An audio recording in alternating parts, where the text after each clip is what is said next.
せしました。いらっしゃい。ああ、僕も縦型やりたかったな。おかしいな。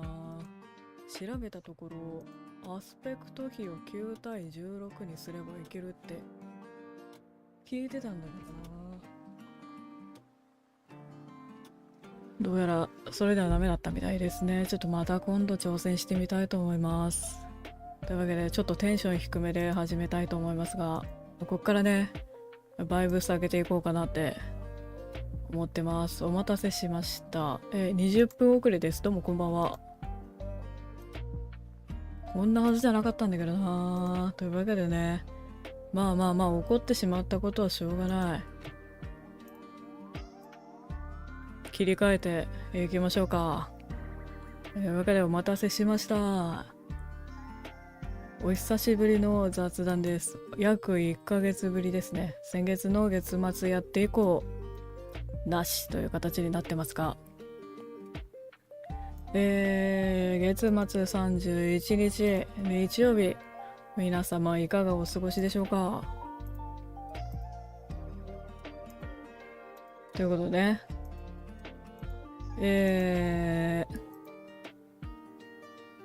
そうですね、まず何から話そうかなっていう話ではあるんですけど、はい、あれこれマイク乗ってるよね。 OK です。 BGM の音大きかったら教えていただけると助かります。多分ねマイク爆上げで言ってるんで問題ないとは思うんですけど、はい、というわけで月末日曜日ですけどね、急に暖かくなってまいりましたが、どうなんでしょう。花粉はもう絶好調ですか？昨日からですもんね、暖かくなった花は。昨日、そうだね、一昨日がとんでもない雨風で、昨日突然あったかくなった感じですよね。というわけでね、桜咲いてるかなと思って今日ね帰りにちょっと公園寄ってみたんですけど、さすがにあれだね、まだ咲いてないね。ところによっては咲いてたりするんですかね。調べてみる？開花っていつだろう。去年はさ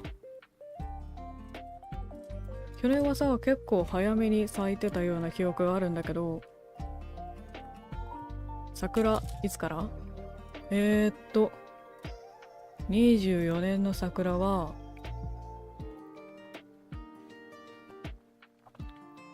今年は結構遅めらしいですね。西の方で28、27から。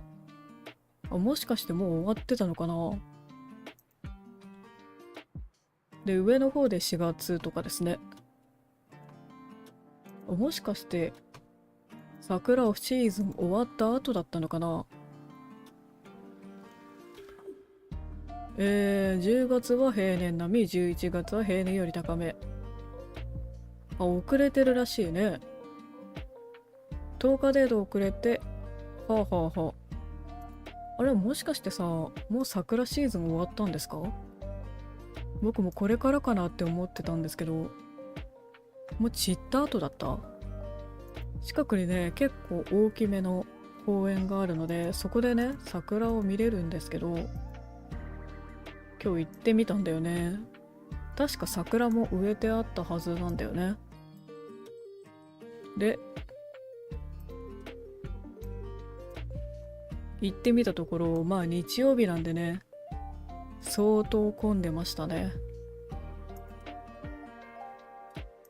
日曜日あわよくば花見しながらご飯でも食べようかなと、軽くご飯を買って行ったんですけど、まあ混んでますね。めちゃめちゃ人がいる中、桜探しに行ったところ、まだ咲いてないのか、もう咲き終わった後なのか、見ることはできなかったですね。で、近くにスタバがあるんで、そこでねドリンクを買って優雅にお花見でも決めようかなって思ったんですけど、まあスタバも混んでる混んでる。普段はね混んでたとしても店内まあ列折り返しくらいの列程度なんですけど、今日はねお店の外まで人が長蛇の列を作っておりまして、さすがにね誰かと一緒にいたらね待ってもいいんですけど、一人でいるとねなんか待つ時間がもったいなくって、普通に自販機探して三ツ矢サイダー買って決めてましたね。でねとことこと公園に向かったわけですよ。でそしたらねまあ日曜日ですからねファミリーもいっぱいいますね。それはまあいますわ。天気もいいしね。あとね散歩してるワンコもいる。それはいる。でその中一人でご飯食べてきました。いかがお過ごしですか？元気してる？という感じの今日一日だったんですけど、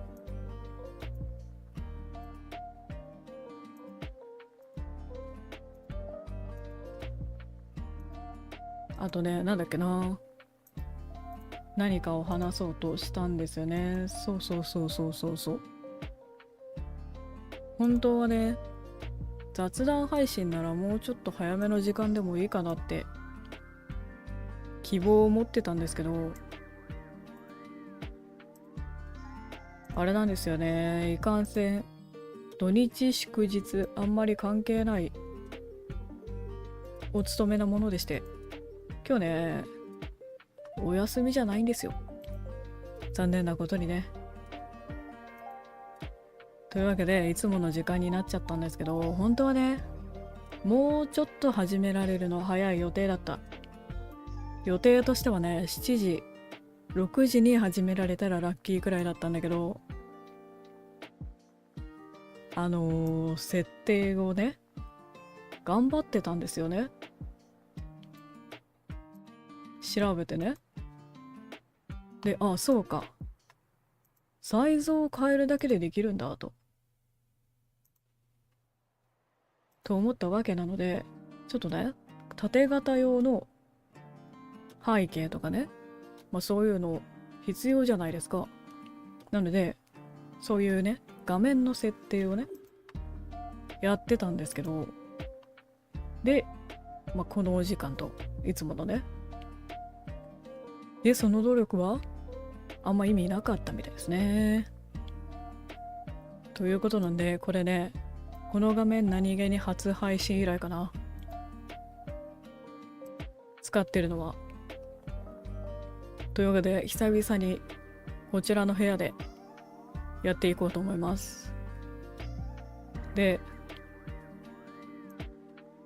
ね1ヶ月振り返っていきたいわけなんですけども、何から話そうかなと。そう米田コーヒーにねこの間行ってきたんですよ。米田コーヒーって知ってる？さすがに知ってる？米田のねあれが好きなんですよね。白ノワール看板商品になっておりまして、あれはなんて言うんだろう、パンケーキではないのか、なんかそんな感じの生地にですね、白ノワールなんて説明してある？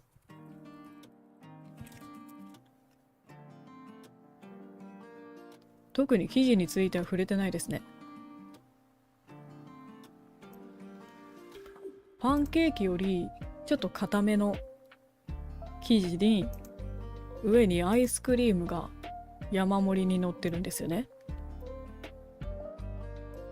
で、コメダさんの説明によりますと、熱々冷え冷えの温度差が楽しいと。そういうことらしいです。でこれ僕好きなんでね、久しぶりに食べに行こうじゃないかと言ったわけですよね。で、そしたらですね、今あれなんですよ。おぱんちゅうさぎのコラボの白ノワールがありまして、どれかな。今ホームページ開いてます。あ、これ。桜のやつ。桜の白ノワールがあって、僕桜好きなんだよね。食べる方で。だからね、頼みたかったんだけど、どうやらこれね、何かね、ついてくるらしいです、グッズが。なんだっけな、ステッカーと、どこに書いてないですね、内容は。調べたら出てくるのかな。白ノワール、おパンチュ、うさぎ。で、なんか頼むとね、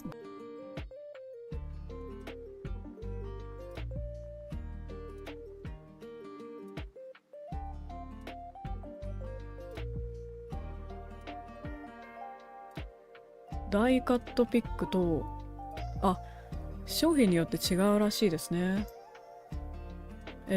白ノワールについてくるのがダイカットピックらしいです。で、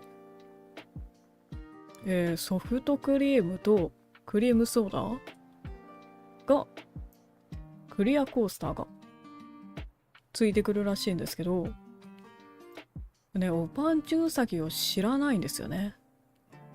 僕。見たことはある。存在は知ってるけど、実際何者か知らなくて、僕さ、ついてくるってことはさ、数量限定なわけですよ。僕行った頃には何個かね、在庫がなくなってソールドアウトになってたグッズがあったんですよね。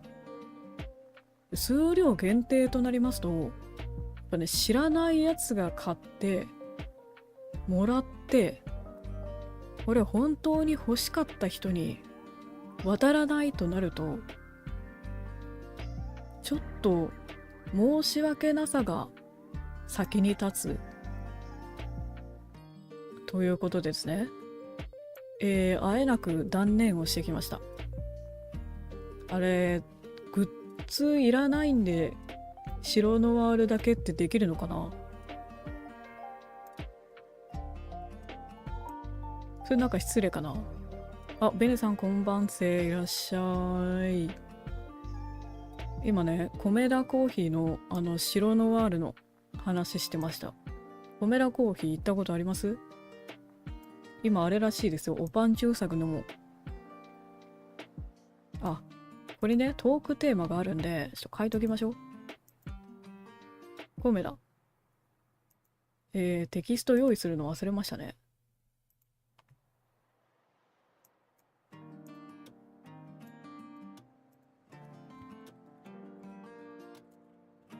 でかっ。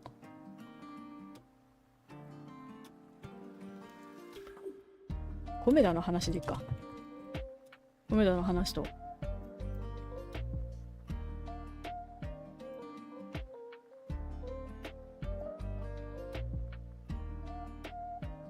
フォントどうしよっかな。僕さ、このフォント好きなんですよ。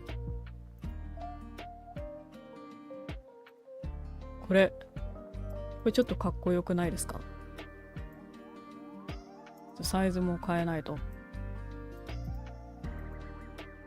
どうよ、こんなんで。で、色を黒にしますと。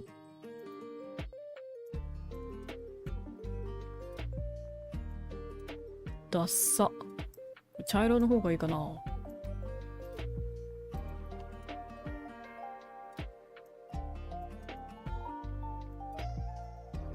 この辺りで、と。もうちょいちっちゃくしよう。これどう？まあいいか。コメダの話と。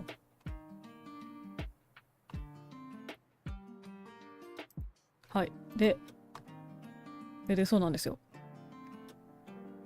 モエダの白ノワールが今おぱんちゅうさぎコラボ期間中らしくてですね、僕おぱんちゅうさぎをどなたか存じ上げなくて、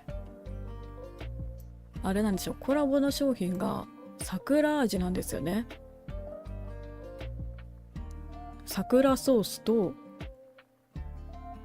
桜の花びらが入ったソースらしいですよ。なんかね、すごい桜だったから、僕桜食べるの好きなんで頼みたかったんですけど、おぱんちゅうさぎのグッズは正直いらない。いらないっていうと語弊ありますね。これあれなんですよ、数量限定になってまして、僕行った時点で3種類あったんですけど、1種類がね、在庫なくてソールドアウトしてたんですよね。でそうなるとですね、僕そんなに欲しくもないグッズをもらっても本当に欲しい人にこのグッズが届かないというオタク心が出てしまいまして、それは良くないと。というわけで食べなかったんですよね。普通のミニ白ノワールの方を食べました。これあれなんですかね、グッズいらないんでくださいとか、そういう注文の仕方ってできるんですか？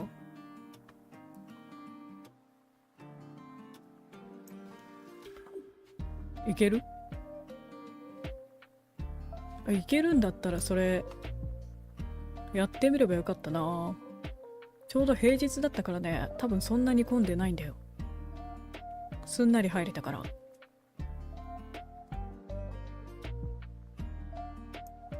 で、ところでおぱんちうさぎって誰？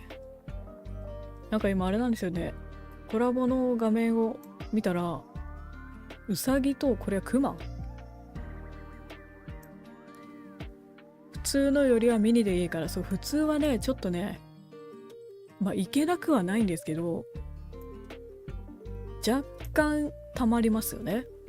僕お昼を食べに来てたつもりだったので、なんだっけな、卵サンドだっけな、卵トーストサンドみたいなの先に食べてたんですよね。で、じゃあ白ノワールも食べたいなと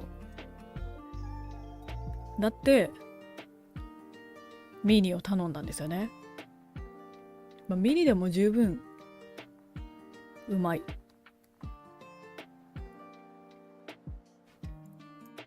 バンチュウサギってこれどこの方ですか？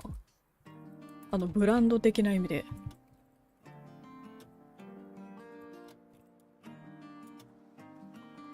これどっかの企業所属ですか？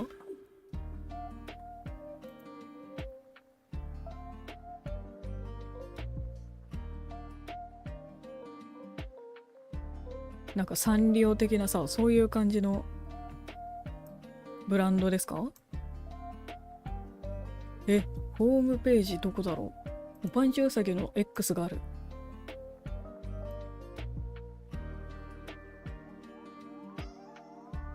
個人制作かな？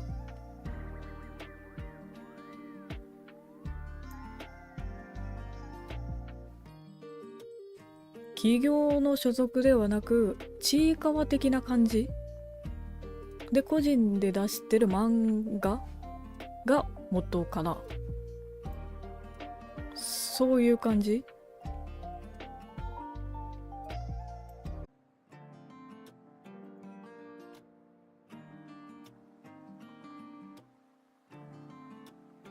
あ、ストーリーが。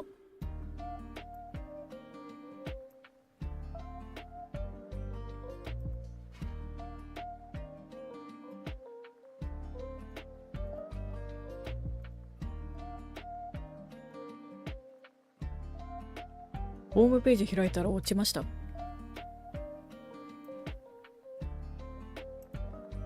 怖いな、パンチウサギ。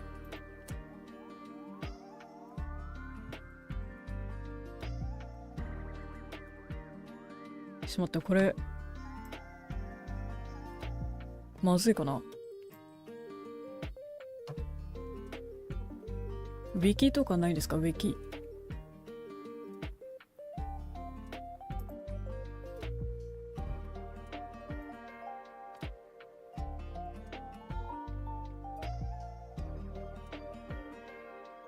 はあはあはあ。ちいかわみたいな感じか。ヒットメーカー。あ、なるほどね。はいはいはいはい。イラストレーターさんが元になってる漫画なんだね。へえ、なんかかわいそうなウサギらしいね。あ、いらっしゃい、こんばんは。今コメダの話をしてました。おパンチュウサギとはと。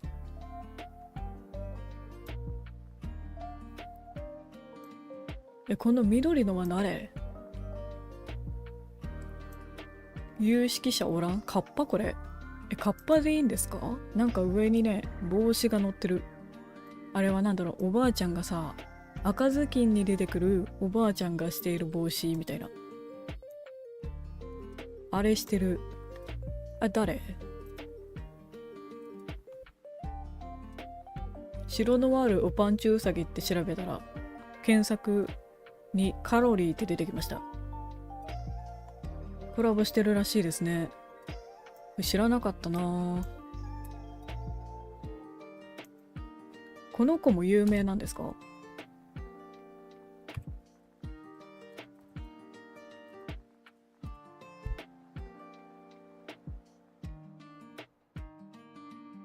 カッパの名前は？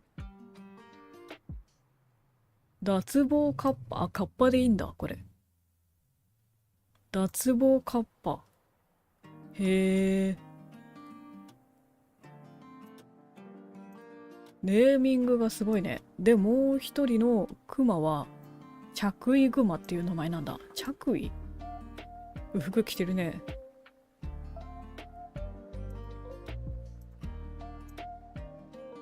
ネーミングがすごいな。アニメもやってるらしいですね。というわけでコラボをしてましたと。ね、春になってくるとね、桜の商品が出てくるので嬉しいですね。僕ね、桜好きなんですよ。食べる方で。桜餅とか好きですね。スタバもさ、新作の桜ってもう出てる感じですか？この時期ですよね。あ、もう始まってた。早いね。2月15日から始まってる。もしかしてもう終わっ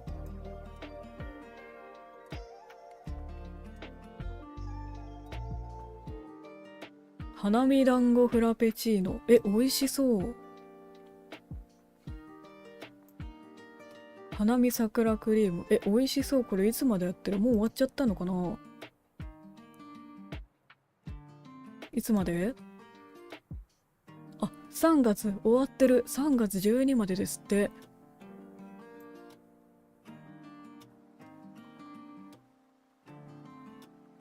終わっちゃった。そんなに早いんだ。まだだと思ってました。4月あたりかなって思ってたのに、スタバなんかあった気がする。飲みました？美味しそう。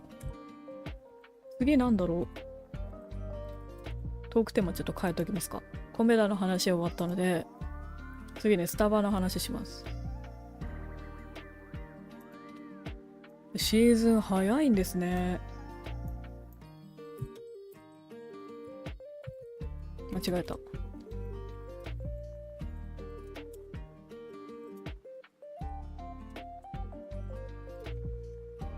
まあ、桜の話でもいいな。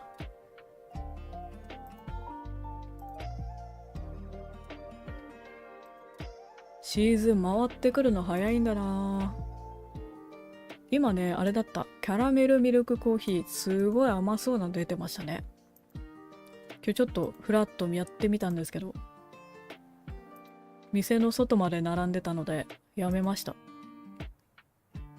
スタバ行ってない？たまに飲みたくなりますよね。僕あれなんですよ。なんだっけな。エスプレッソフラペチーノが好きで、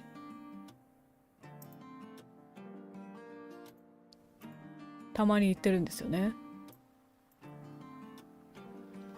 で、今、キャラメリミルクコーヒーフラペチーノ。甘そうだね。重いなぁ。と、ピンクフルーツチアップ。これ何？これもフローズン？なんか体に良さそう。人気あれか。エスプレッソのやつ？美味しいですね、やっぱ。みんな大好きエスプレッソフラペチーノね。これ何？ピンクフルーツチアアップ。こいつはグリーンコーヒーなんだ。へえ。これもフラペチーノ？これ普通のドリンクか。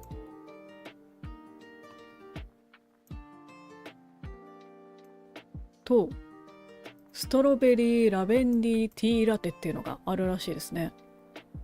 ストロベリーとラベンダーとベルガモット。へえ、香りを付けした紅茶とミルクを合わせたティーラテらしいですね。おしゃれだね。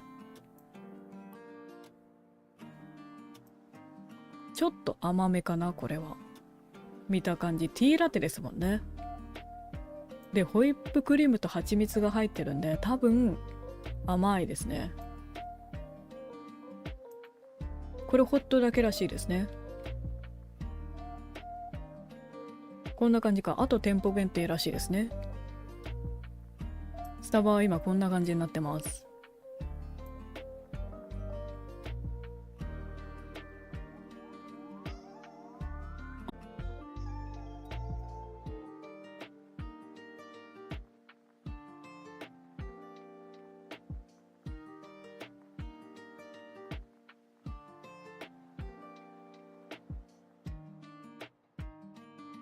はい。どうも、大地さんいらっしゃい。こんばんは。初見さんですかね？ようこそ。楽しんでってね。今ね、スタバのね、新作を見てます。桜ではないんですね。へえ。なるほどね。酸味とコク両方半々って感じらしいですね。そっか、桜もう終わったんだな。店舗限定くらいでしか。あとシフォンケーキの桜があったね。逃したな。なんか飲みたかったな。という感じでね、僕ね、家にコーヒーを常備してるんですけど、この間切らしてしまいまして、久しぶりね、カルディに行ってね、臨時で買ってきたわけですよ。ちょっとトークテーマ変えておきましょうか。買った。あそこね、行ったことあるかな？買った豆でいいか。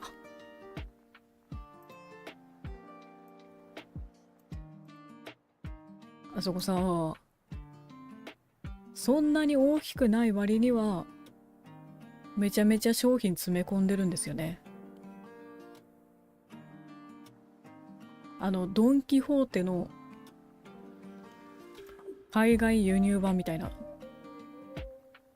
そんな感じのところで、配置がね、わからん。どこに何があるのか本当にわかんなくて、一周ぐるっとして探してたんですけど、お菓子とかね、海外にあるようなお菓子からね、豆まで、あと紅茶とかね、そういうの売ってるんですけど、なんと豆がですね、レジ前の棚にしか置いてなくて、思ったよりスペース狭いんだなと、そういう感想を受けましたね。でね、2つ買ってきました。1個はスッカーノブルボンっていうブラジル産の大豆ですね。これはね、普通、入り方も酸味も普通っていう感じの中間的な豆買ってきまして、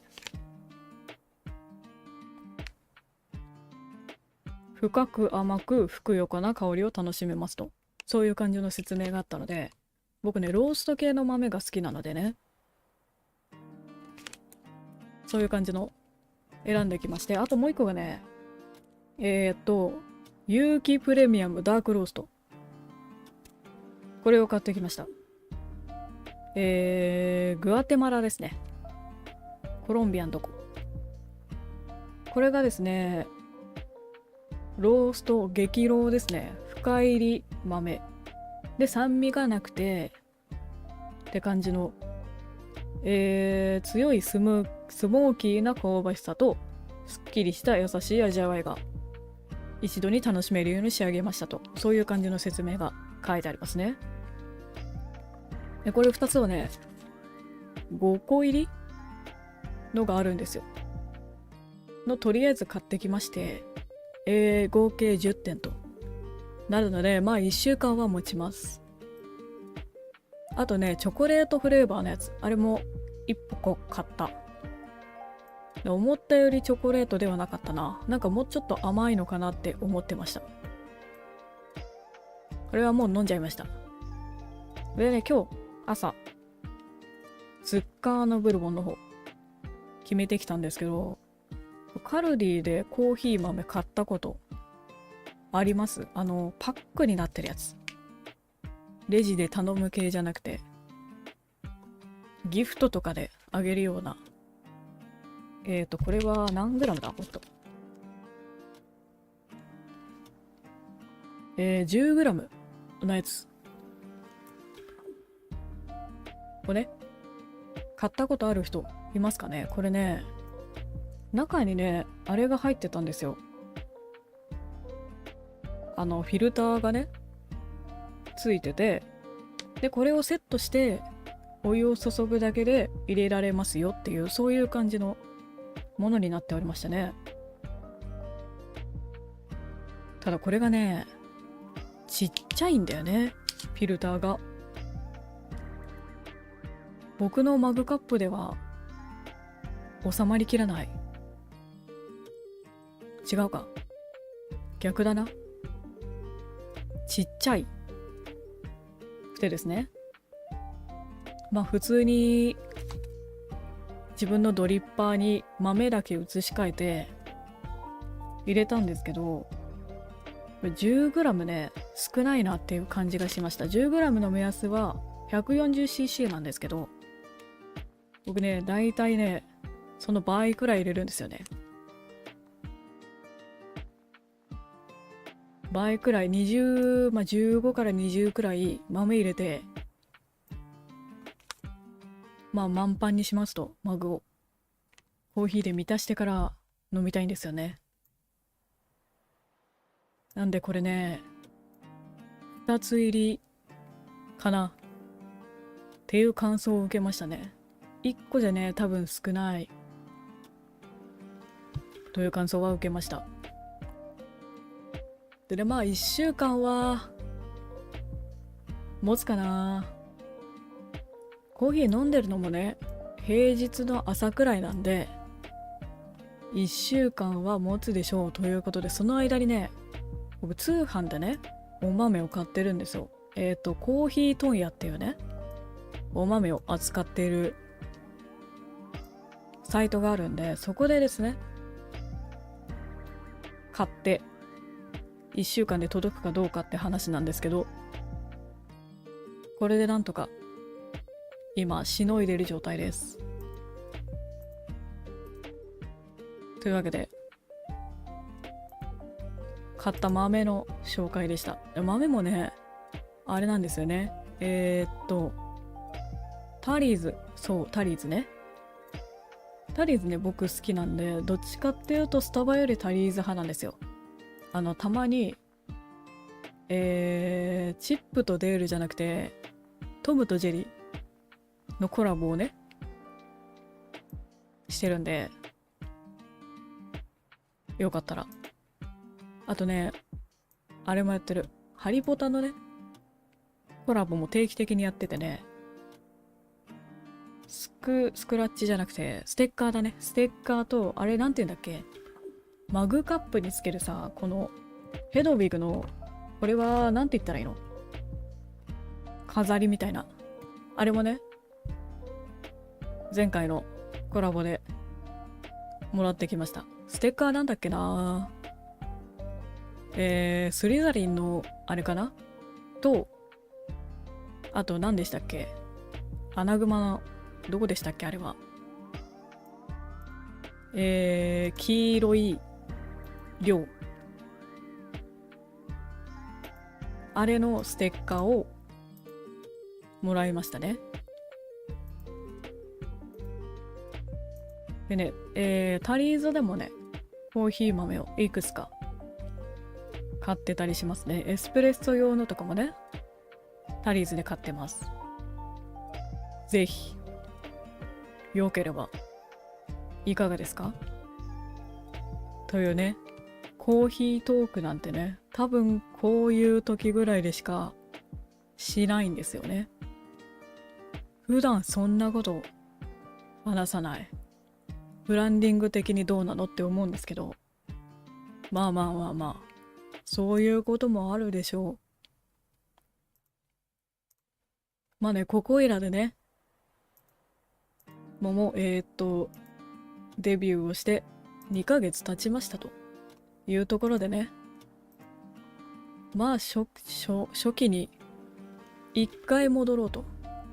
一回戻ってまあまあこういうねお話もしていっていいんじゃないかなって思ったわけですね。でね、僕あれなんだよね、なんだっけな、全然言葉が最近出てこなくて、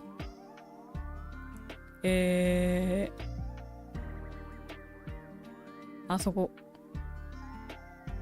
お店の名前が出てこないね。チョコクロがあるとこってどこだっけ、チョコクロワッサン、チョコクロで出てくるか、あれが好きでね、あ、そう、サンマルクカフェ、サンマルクカフェのチョコクロが好きで、あそこもねよくウーバーイーツしてるんですよ。実際に行くとねなんかいつも混んでるんで入れないんだけど、ウーバーでたまにねチョコクロとドリンクを頼んでるんですけど、今ねあれなんですよ、季節メニューで信玄餅かな、プレミアムチョコクロっていう季節限定のチョコの入ったクロワッサンを定期的に出してるんですけど、これ今ね信玄餅と黒糖入り黒蜜きな餅っていうのあってね、食べてみたんだけど美味しかったね。好きな方はぜひ。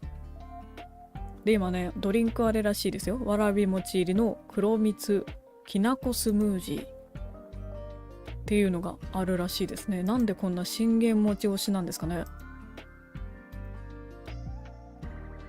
デザートもあれですね、期間限定で信玄餅の、わらび餅入りパフェを出してます。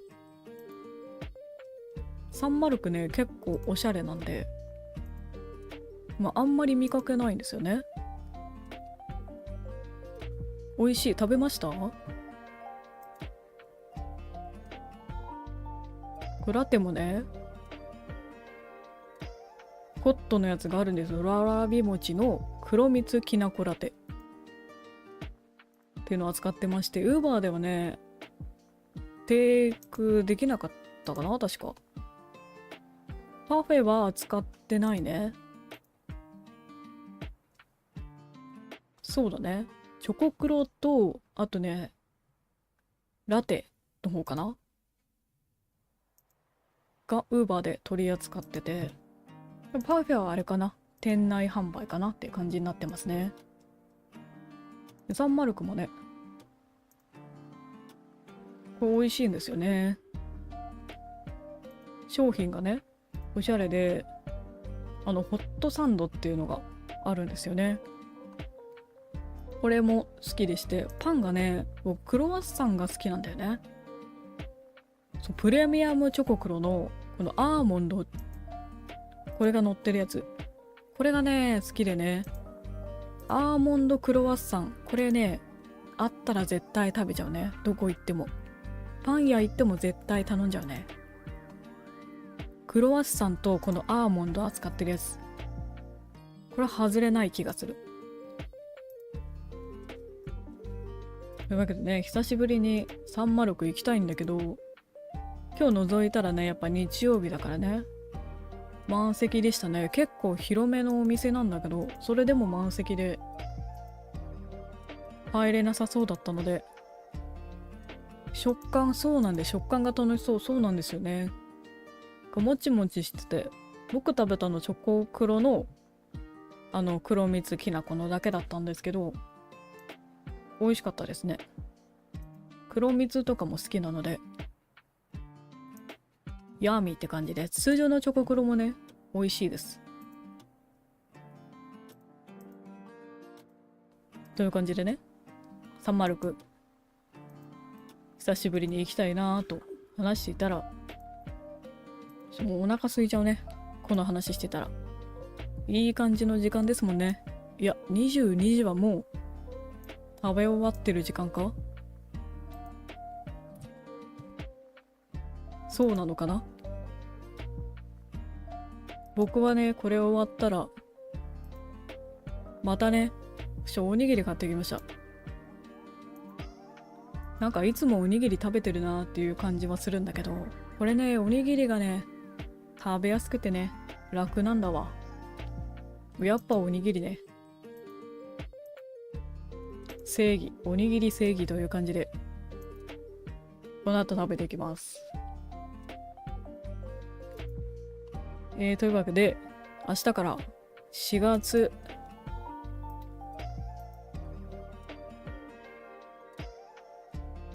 新学期って4月1日から始まるんですか？僕のリスナー学生さん多分いないんですよね。新シーズン、飯テロ、そう、飯テロしていきますね。自爆しそうですけど。会社の新シーズンって何て言うんでしたっけ？入社式？それぞれ違うのかも。そうなんだ。4月1日から始まるところもあるのかな。明日からぼちぼち新学期始まる感じなんですかね。で、花粉も元気になりますと。今の時期は杉ですか？ヒノキですか？全部ですか？僕はね、さすがに生まれた時から花粉に囲まれているような生活をしておりますので、花粉症ではないんですけど。なんで、ちょっと苦しんでいる人たちを楽しく眺めるという、そういう感じの立場にいるわけですけども、花粉症ではないけど、あれなんだよね。通年生の方のアレルギー性の結膜炎でして、僕多分ね、瞬きがね、多いんですよ。楽しんでます。最近はね、今日花粉どうですかっていう挨拶から始まってます。風が強いと、今日花粉絶好調ですねと、そういう感じの挨拶で始まってます。そういう感じで調子を伺っています。そうね、瞬きがね、多分多いんですけど、これね、目がかゆくて、花粉じゃない方でね。なんで、僕は常に目がかゆいです。そう、一応ね、医者にかかって、目薬はもらってるんですけど、久しぶりにね、この間、行ったらですね、なんか結構ひどかったらしくて、ちゃんと目薬つけてねって怒られました。そういうお話です。そういう3月でしたね。はい。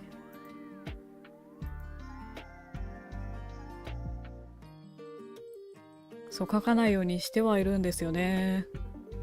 ただね、かゆいね。あれなんですよ、僕の部屋ね、マモルームって知ってます？アース製薬さんが出してる、アースノーマットの第2版みたいなのがあるんですよ。このセットしてスイッチ入れたら、ダニを殺す何かが出て、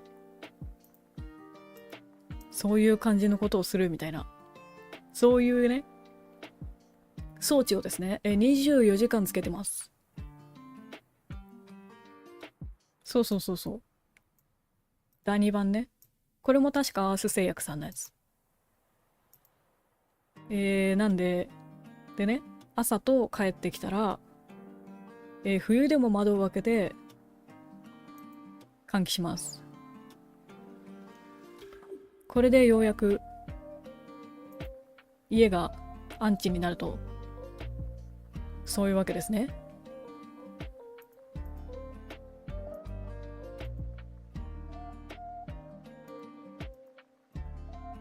これいいですよ。ダニとね、確かね、ゴキブリにも効くらしいです。なんで僕ん家いないです。見てないですね。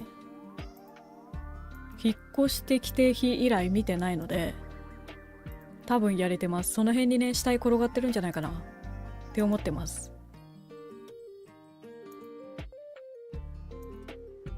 はい、というわけで、トークテーマ変えてないね。で、そろそろ1時間経つよってところで、3月の振り返りでもしていこうかなと。そう。すごいでしょこれね、ダニ絶対殺すマンになってます。よろしくお願いします。許さない。では、僕の配信履歴を見ながら3月を振り返っていきます。計算したところですね、だいたい週5くらいではできてます。なかなかいいのでは？そう、総括。3月1日、あれですね。キテレツ相談ダイヤルから始まってます。これね、面白かった。けどね、あれなんですよ。100まで集めるって言ってたんですけど、ごめん、まだやってない。1ヶ月くらいやってない。そうそう、だいたい週5、週休2日制みたいになってますね。そのうちね、スイッチでもやりたいなっていう思いで、設定はしてはいるんですけど、ちょっとわかんない。もうちょっと先になりそうだな。理解が追いつけないです。で、キテレツ相談ダイヤルを、4週にわたってプレイしましたと。これ楽しかったね。こういうゲームさ、あんまりやってこなかったんで、なかなか面白かったです。あとね、僕こういうの好きなんだよね。この、怪異とか、都市伝説とか、実は好きで、スプラもあったらね、そうそうそう、スプラもあったらね。もうちょっとやりたいんだけどね。あれだね、2回行動とかできるようになったらいいな。今のところ未定です。予定は未定です。で、そう、都市伝説系ね。昔さ、好きそうわかる？テレビでやってたじゃないですか。あれね、めちゃめちゃ見てまして、これ好きだったので、これ楽しかったですね。ただシステムはちょっと難しかった。なんかね、日本語がね、意地悪な書き方をしてたりね、するんですよ。そこが難しいところですね。でね、ぼちぼちアップデートがあって、追加で都市伝説、回がね、追加されるらしいので、いやもうそろそろ100集めないとなと。そういう気持ちではいますね。いやどうしよっかな。耐久配信をするか、動画で撮って編集してあげるか。コスト的には配信で終わらせちゃうのが楽。ただね、何時間になるかわかんないんだよね。あ、トークテーマちょっと変えとこう。忘れないうちにね。配信の振り返りでいっか。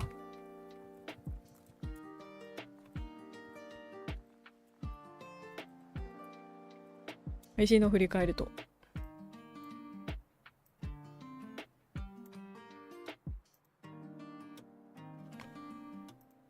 そう、まだ増えるらしいですね。X フォローしてるんですよね。新作もね、こちら制作しているホラガイさんという方がね、作っていらっしゃるんですけど、この方のね、新作も今年上がるらしいので、8月だっけな？上がるらしいので、楽しみですね。でね、そう、増えるらしいです。なんかオリジナルの回も募集してましたね。どうなるんですかね。楽しみですね。という感じで、キテレツ相談ダイヤルとやっていきたいね。やらなきゃね。で、7日から、アクアリウムは踊らない。これですね。ずっと気になってたので、やれてよかったですね。これがですね、2回に分けてやってますと。本当は1本でできたらいいんだけどね。いかんせん、ちょっと時間があれなんですよ。僕あれなんですよね。朝がだいたい5時か6時起きになってしまうので、12時あたりで配信終わっちゃうんですよね。12時かできて、頑張って2時かな。くらいで終わらないとね、いけないかもしれないという感じのね、スケジュールでやってるんで、本当はね、多分ね、これ2回目が2時間32分で割とサクサクだったんですよね。なんで、これぶっ続けでやってたら、だいたい6時間くらいでね、終われはしたんですけどね。やりたいな。長時間配信とかもね。朝、そうなんですよね。ちょっと朝早いタイプのトナカイでして、ちょっとね、夜遅くまでは土日から金曜、土曜、日曜、あと次の朝がそんなに早くない日くらいかな、深夜配信できるのって思ってますね。本当はやりたいんですけどね。で、アクアリウムは踊らないと、これ内容深夜までやってる他の兄弟がおかしいというか、そうなんだよね。そう、兄弟といえばね、この間ヤガミナさんとね、ちょっとコラボさせていただきまして、スプラの方で。その後ちょっとお話ししたんですけど、兄さん情報によりますと、12時間超えるとアーカイブが残らないらしいという、そういう情報をね、いただきまして、ということなんで、多分やって10時間、いや、やりたくないな。ごめん、そんなにできないかもしれない。僕にはまだ早い領域だった。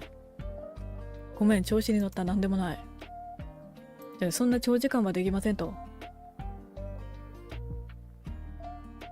さあ、あの人ね、11時間リーサルカンパニーとかやってる人なんで、頭おかしいんですよ。あ、間違えた。なんでもないです。そうです。12時間超えるとアーカイブが残らないらしいので、アーカイブが残らないというかね、12時間を超えた時点でぶつ切りになるらしいですよ。なんでね、まあ、あれかな。キテレツ相談ダイヤルは、動画撮って編集してあげるのが、まあ悪いのかなとは思ってますね。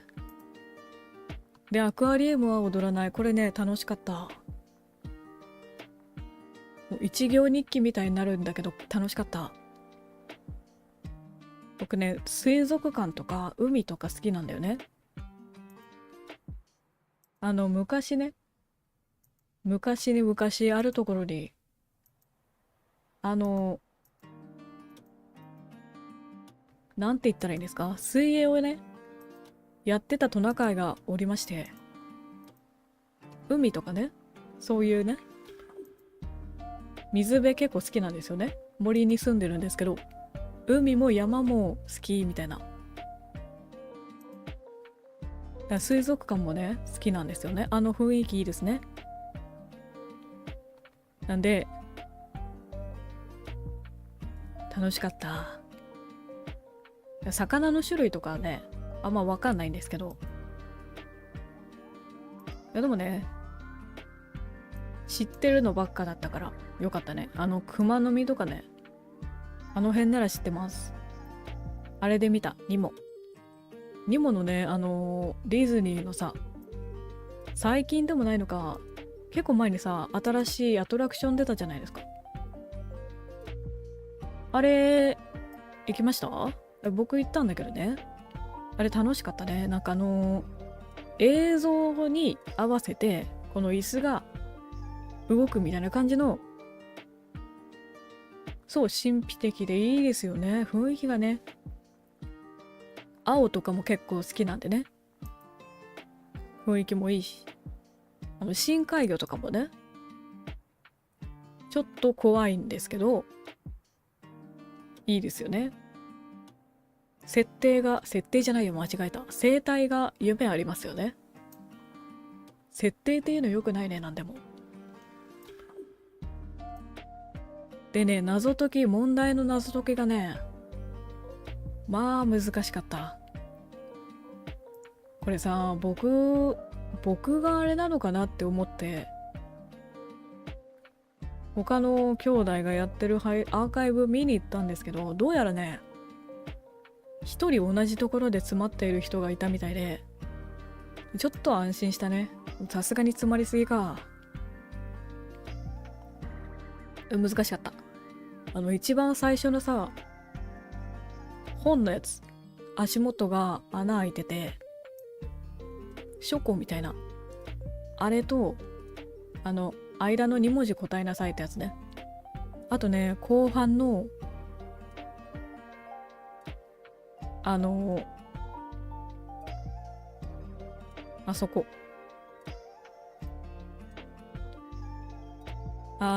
魚がいっぱいいるのはそうなんだけど、赤いエリアあったじゃないですか。竜宮の使いがいたところのエリア。あそこがね、死ぬほど難しかった。あれをね、多分、詰まってなかったら、4時間43分も行ってなかった。きっとそう。アクションはね、僕が下手くそなだけでそんなに難しいものは求められなかった。みんな魚のやつなんだけどさ、魚のやつみんな詰まるよね。僕があれだよね。あれなだけじゃないよね。でもさすがに一番最初のはちょっとあれだったかな。荒れすぎたかなって思います。後半のやつは難しかった。あんなに謎解き難しいなんてな。ちょっとね、ホラーゲーム舐めてました。別の意味でね。ただホラー演出はね、怖かったかな。うん。追われる系苦手なんで、途中びっくりはしたかもしれない。ストーリーが良かったね、あれは。電車のとこ好きだったな、僕。病院に向かう途中の電車のさ、駅が。ちょっとさ、なんて言うんだろう。レトロな感じの雰囲気で好きだったなーって感じがしますね。で、その後に、3月9日にあれですね、爆弾解除のオリオとのコラボですね。これね、結構前からお話ししてたんですよ。やろうっていう風には言われてたんですけど、先月くらいだっけな、2月あたりでやろうみたいな話はしてたんですけど、いつやるって話から進んでなくて、で、9日にじゃあやろうという風になりまして、これね、どっちがどっちをやるかっていうのは、僕どっちでもよかったんですよね、正直。多分、Steam の説明を見た感じ、僕どっちやっても同じだなと思いました。はい。自覚はあります。なんでどっちでもいいよっていう風に伝えたら、オリオが、これまんま読みます？結構前なんですよね。あ、そうそうそう。僕が爆発してるの見たいから、あれ、分析係やるみたいな感じのことを言い出しまして、こいつと。まあ、こういう子です。いやいやいやいやいや。君が成功させるんだよ。君にかかってるんだよ。ねみたいな感じでね。始まりまして。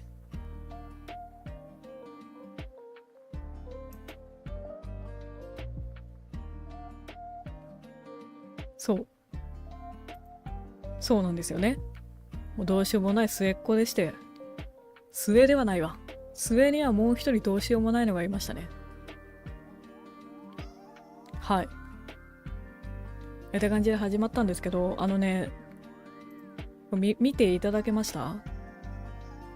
ちょっと前に集まって、この設定をね、いじっていたんですけども、なぜかサングラスと、タピオカと猫耳をつけ始めると。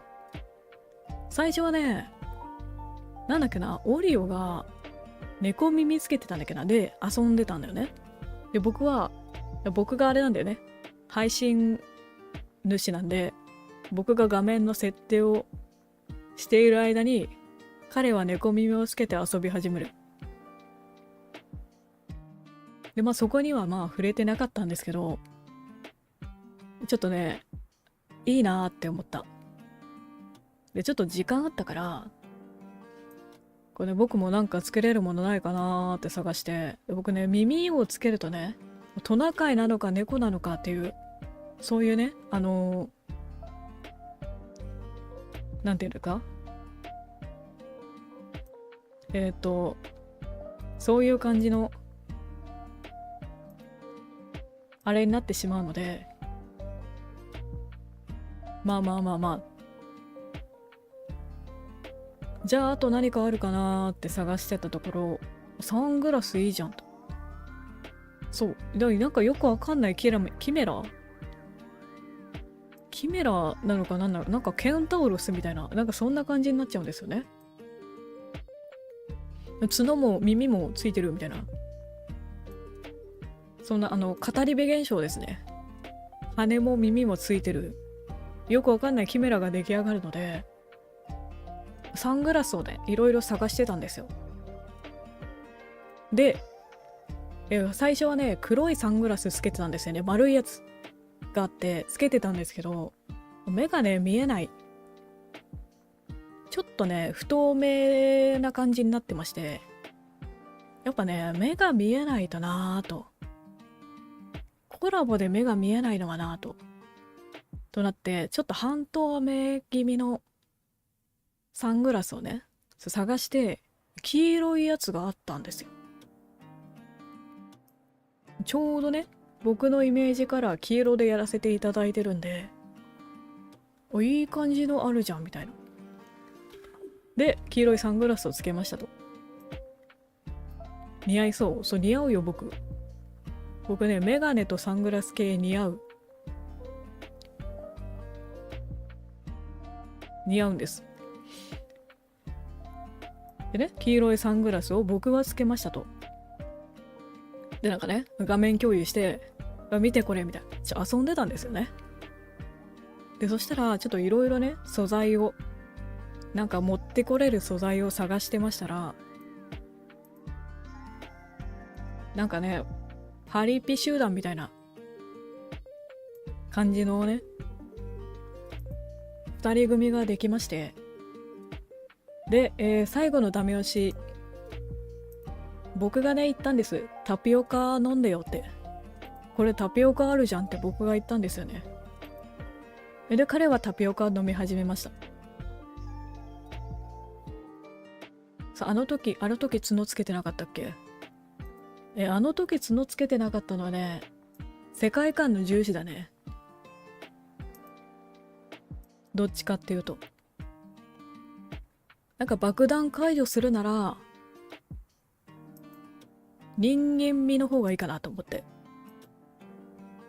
そういう世界観重視であの時はつけさせていただきましたので、僕がねタピオカ飲んでと言って、出落ちとサングラスをつけたトナカイと猫耳をつけながらタピオカを飲んでる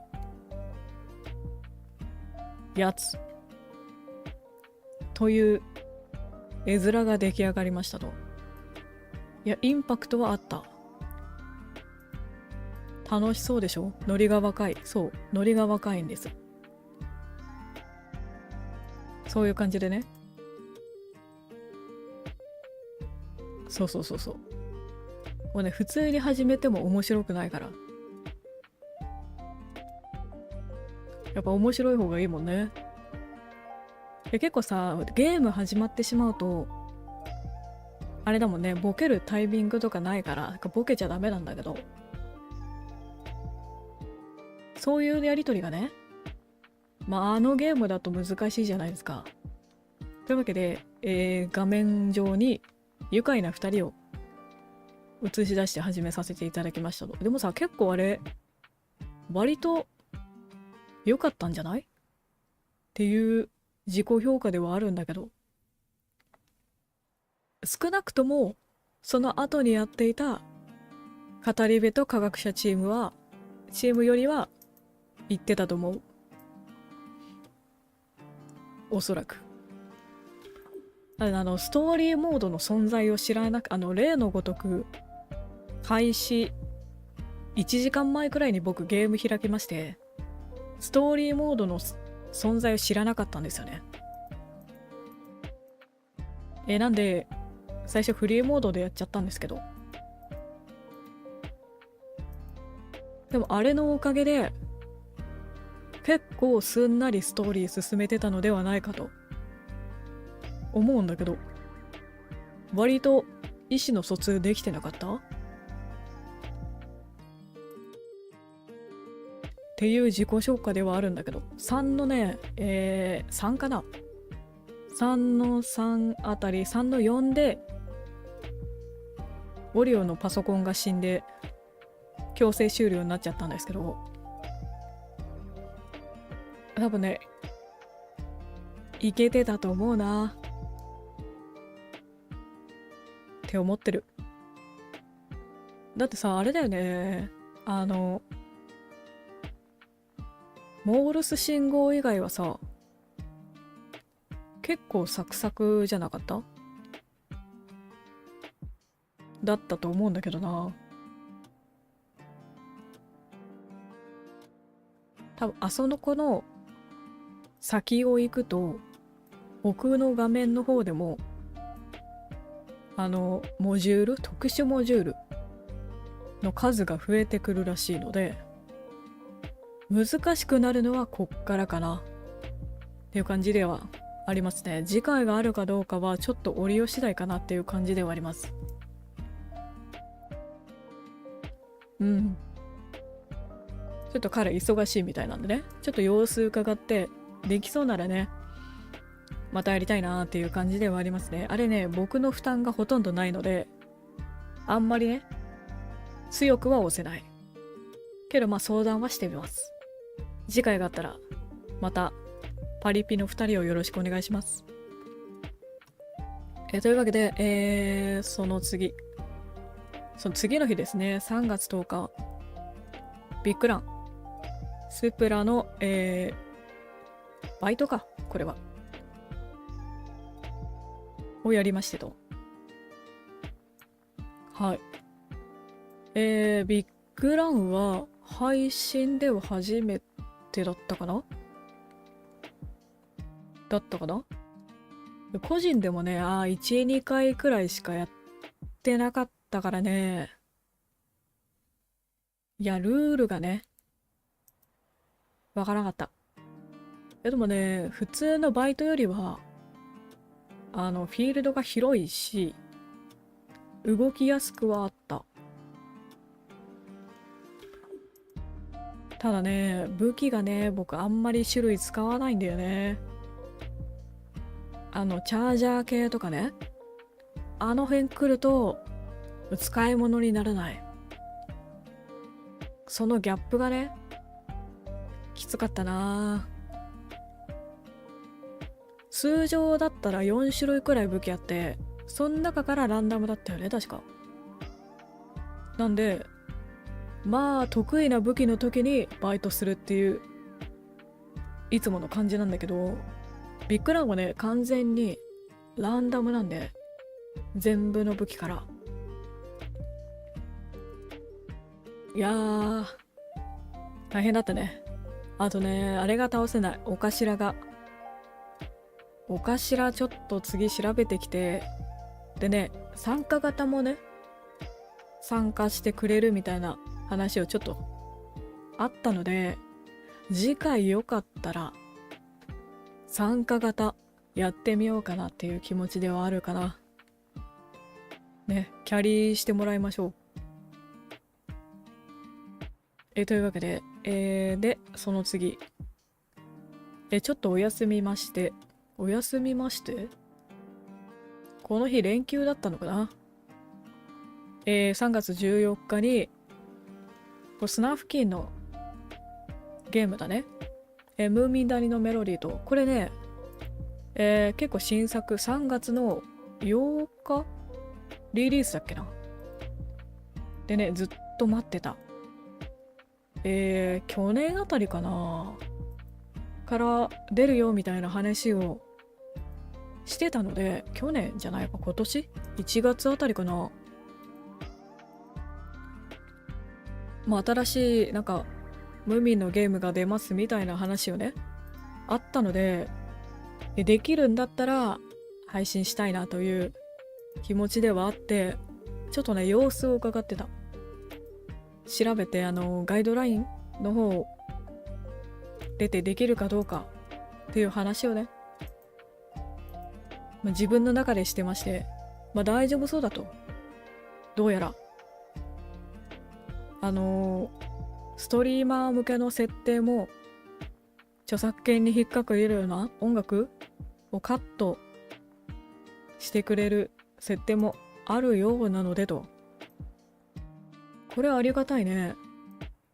最近はいい時代になったものだ。をやりましたと。でね、これもね、2回に分けてるんですけど、後半がね、1時間半とかで終わってるんですよ。なんでこれもうちょっとやってれば終わってたな。4時間でいけてたんだけどな。ここちょっと悔やまれますね。で、このゲーム、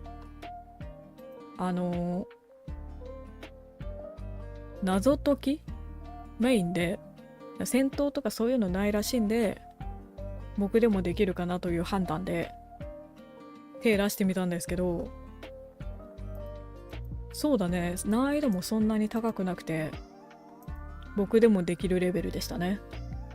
でストーリーがね、スナフキンがねメインになるんですけど、僕ムーミンをねリアルタイムでは見てなかったんだよね。アニメは見てなくって何回か見たことあったんだっけな。なんかTBS とかでやってるやつを何回か見たことあって、でネットでちょっと設定に触れてっていう感じだった。それぐらいの知識で始めたんだけど、でも全然楽しめましたね。あれね、2の人だったらもっと楽しめたんじゃないかなっていう感じがしてますね。よければ好きな方見てみてください。いろんなキャラクター出てきました。なんか妖精みたいなの分かんなかった。いっぱいいた。あと森の子供もね出てきたのかな、原作に。あの辺分かんなかったけどメインキャラクターは分かる。ムーミンパパママとかね。あとなんだっけ、彼女いたよね。名前が出てこない。あれ彼女でいいんだっけ、妹だっけとね。あとピンキーだっけ、いたずらっ子の黒いやつ。あの辺はね分かったんで楽しめたかなって思います。公演版がさ結構あれですよね、ヘイトキャラみたいな感じで出てきてたんですけど、あれは原作にも出てくるキャラクターなのかな。原作でもああいう立ち回りなのかな。これはあれかな、好き嫌い分かれるんですかね、彼のキャラクター性は。まあそんな感じのゲームでしたと。でね、この辺りからね、僕プロコンを買ったんですよ。そう、ようやくね。この辺りからモンハンを始めようかと思っててプロコン買ったんですよね。で、これがプロコンで初めてやったゲームかな。っていう感じになってますね。で、次の日17日、例外配達ですね。これあれですね。チラーズアートさんの、だいぶ前の作品。なんかね、チラーズアートさんの作品は何かやりたいなとは思ってたんですよね。で僕ね、結構一人でやっちゃってて、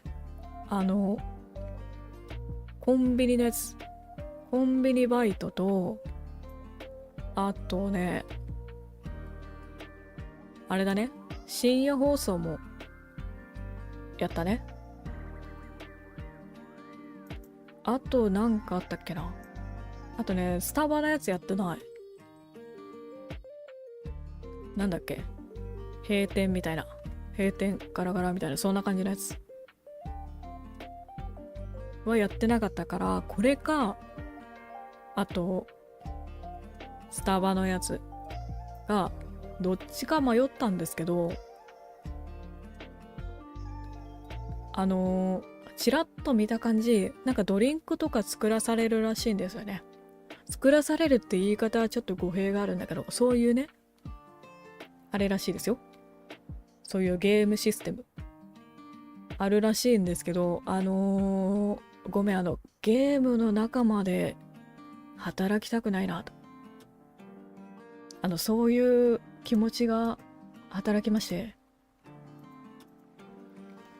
はい。ゲームの中までちょっとドリンク作るのは、あれかなと。僕、趣味でやってるんですよね。趣味で配信をやってゲームをやっているので、ガチな感じにはなりたくなかった。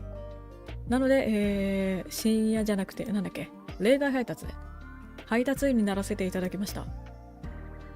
多分ね、ガチになると思う。接客ガチ勢みたいな感じになっちゃうので、やめときました。これ、あれだな。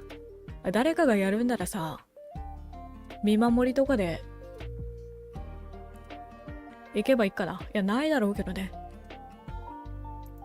なんか誰かがやるなら、僕はその配信を見に行くよ。っていう感じのノリで行こうと思います。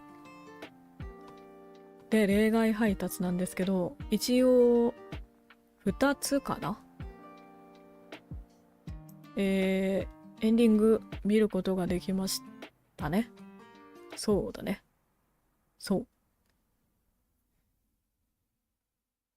でね、なんだっけ、アパートの住人に荷物を届けるっていう、そういう感じのメインストーリーなんですけど、このアパートの住民が問題がありすぎる。そういう感じのゲームでしたね。面白かったけどね。うん。ストーリーも展開も、ゲームシステムちょっとめんどくさかったな。でもチラーズアートさんってああいう感じだよね。結構周回がメインな感じで、で驚かせポイントがあってみたいな感じのゲームだもんね。うん。かなーって思います。びっくりポイントもね、何個かあったかな。ありました。そう。多分ああいう人、間違えた。チラードアートさんそういう感じのコンセプトでやってます。今あれですもんね。8番出口ライク的な。新幹線だっけ出ましたもんね、新作のやつ。僕はね、異変探しダメだなと悟りました。ので、ちょっとやりません。のでね、他の方の配信見てきました。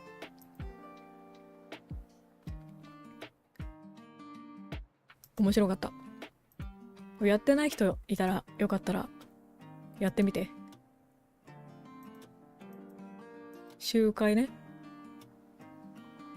そういう感じ。あれね、はしご登ったり降りたりするのがちょっとめんどくさかったな。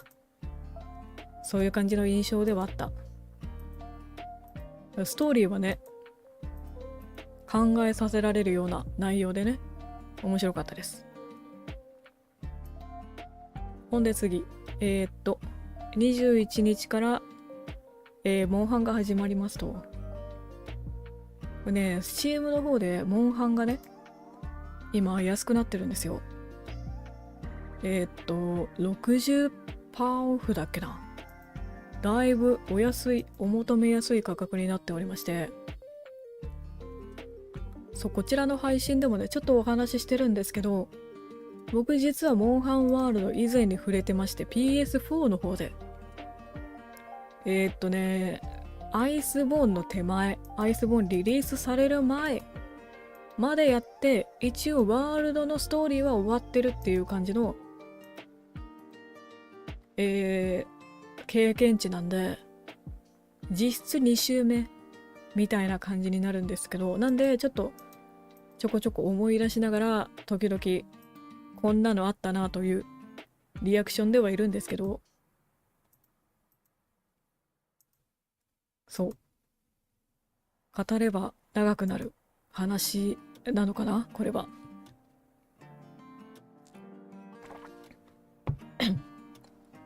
そう。いろいろ深い話になってきます。この話は、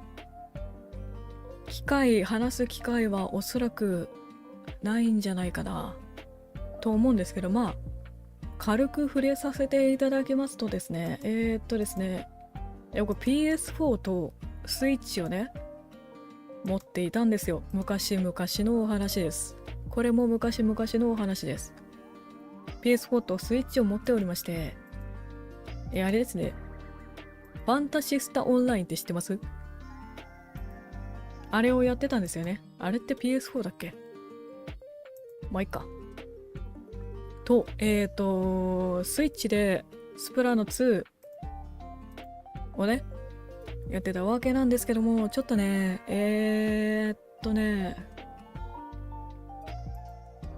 そうだなちょっと訳がありまして、一度 PS4 とスイッチを、失っております。はい。はい、そうなんです。言葉を選ぶと、失ってるとしか言いようがない。なんでね、今 PS4 持ってないし、この今使ってるスイッチも2代目ですね。2代目となっております。なんでね、ここいらで、まあ切り替えて、もう一回やろうかなと。安くなってるし。という話でね、始めたわけなんですけどもね、やっぱね、もう楽しいね。これはハマるのもわかる。そう。何よりね、一人でできるのがいいね。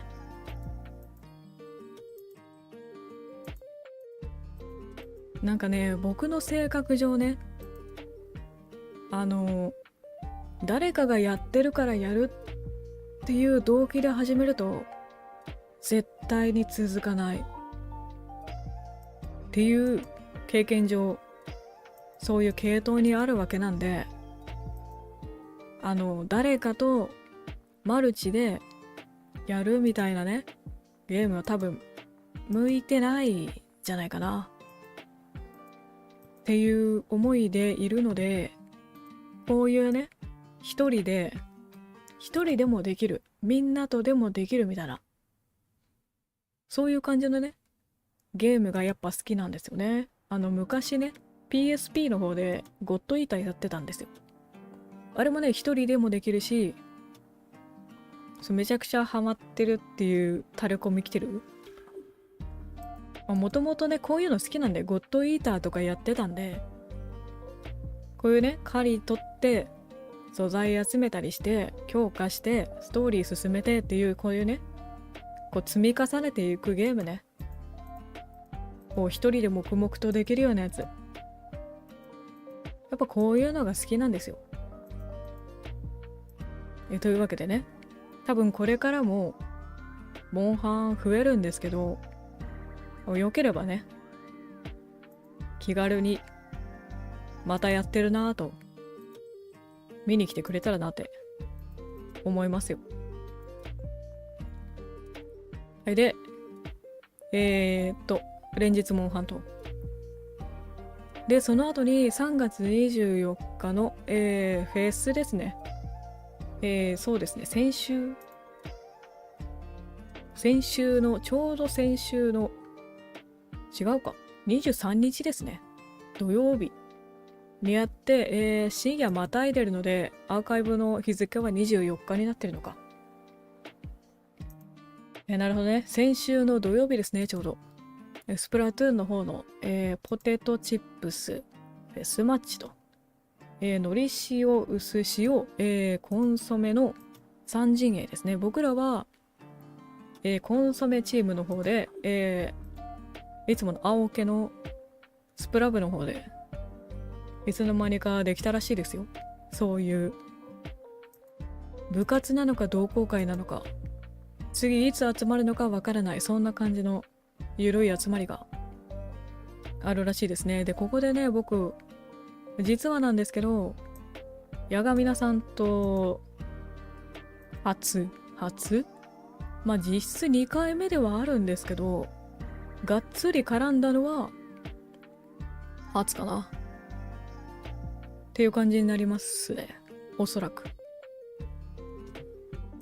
そう、僕ね、あんまりね、兄弟と絡みがないんだよね。そう。ここもね、ちょっとね、深い話になるか、浅い話になるか。そういう話になる。触れていいのかどうか、ちょっとわかんないんですけど、こういう話をすると、あんまり僕の印象が良くならない。っていうのは分かってる。ネガティブキャンペーンってやつ。ネガキャン。いわゆるネガキャン。ってやつなんだけど、僕ね、BGM も途切れた。これあんまり触れ回らないんでほしいんだけど、あんまり他人に興味がなくってね、そんなに積極的に話をするみたいな性格ではなくてですね、機会がないと話さないんですよね。ただ別にネガティブな意味ではなく、特に話す理由がないから話さない。それだけの話なんですよね。で、今回機会があったので、満を持して、満を持して、そう、お話しさせていただきました。楽しかったですね。なかなか新鮮なメンツでね。僕からしたら全員新鮮ではあるんですけど。みんなね、裏でゲームやってるらしいですよ。よくわかんないですけど。ただこれもね、別に僕がなんかハブられてるとかそういうのではないです。僕が行かないだけです。そういうことですね。みんなね、いい人なんで誘ってはくれるんですよ。誘ってくれるし、一緒にゲームやりたいという風な話をしてくれるんですよね。そう。そこだけちょっと弁明しておきます。でね、22時スタートだっけな。ちょっと僕からしたら1時間ちょっと遅めなスタートという感じになったんですけど、特に集合時間とか決めてなくて、多分僕ね、その日ね、休みじゃないんだよね。そう。だいたい収録でお店出てまして、土曜日も日曜日も別に休みではない身なので、昼じゃなければ何時でもいいという感じで、昼なんてね、起きれる人いないので、そこは安心してはいるんですけど、土曜日もね、普通にその日、帰ってきたのが6時ぐらいだっけな。で、集合時間とか特に聞いてなかったので、設定をしながら、なんか誰かが顔を出すのを狙いながら待ってたんですよね。わかりやすく表現をするなら、柱の後ろで待ってました。そんな感じのイメージ。何時なんだろうなぁと。そういう感じのアバウトな集団になってますので。ゆゆまるさんこんばんはいらっしゃい。初見さんかな？初見さんだぜ。噛んだね。初見さんいらっしゃい。こんばんは。今ね、3月の配信の振り返りをしてるので、もし興味があるような配信があったら、アーカイブ見てくれると嬉しいなという感じではあります。でね、フェスのね、スプラトゥーンのフェスの、コラボ配信と、開始は22時からとなってたんですけども、こういうさ、配信、コラボ配信って僕あんまやらないからさ、どういう感じで始まるのか分かんなかった。声が好き、ありがとうございます。よければチャンネル登録してって。よし。媚びを打ったところで。でね。でも遅くても30分くらいには集まるのかなと、設定もあるしね。と思って様子を伺っていたんですけども、なかなか現れないと。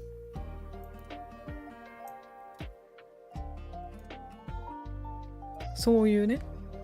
まあでもね、時間決めてないし、まあ別にギリギリでも僕は問題ないサムネも作ってるし、と思って待ってたら、いつのあれが来たわけですね。チャンネルあれですね。そうそうそうそう、その話もね、して大丈夫？まあね、チャットがね、飛んできたわけですよ。それがまあだいたい30分過ぎたあたりからかな。できて、集まれるかどうかという話をね、してるんで、まあ柱から出てきたわけですよ。もうずっとそこにいましたと。待ってましたと。そういう感じで出てきて、で、話が出るわけですね。白夜を起こしてくれると。そういう感じのね。はい。お話が出まして、なるほど。これ僕の仕事かと。あれは平常運転なのでいじっても大丈夫。大丈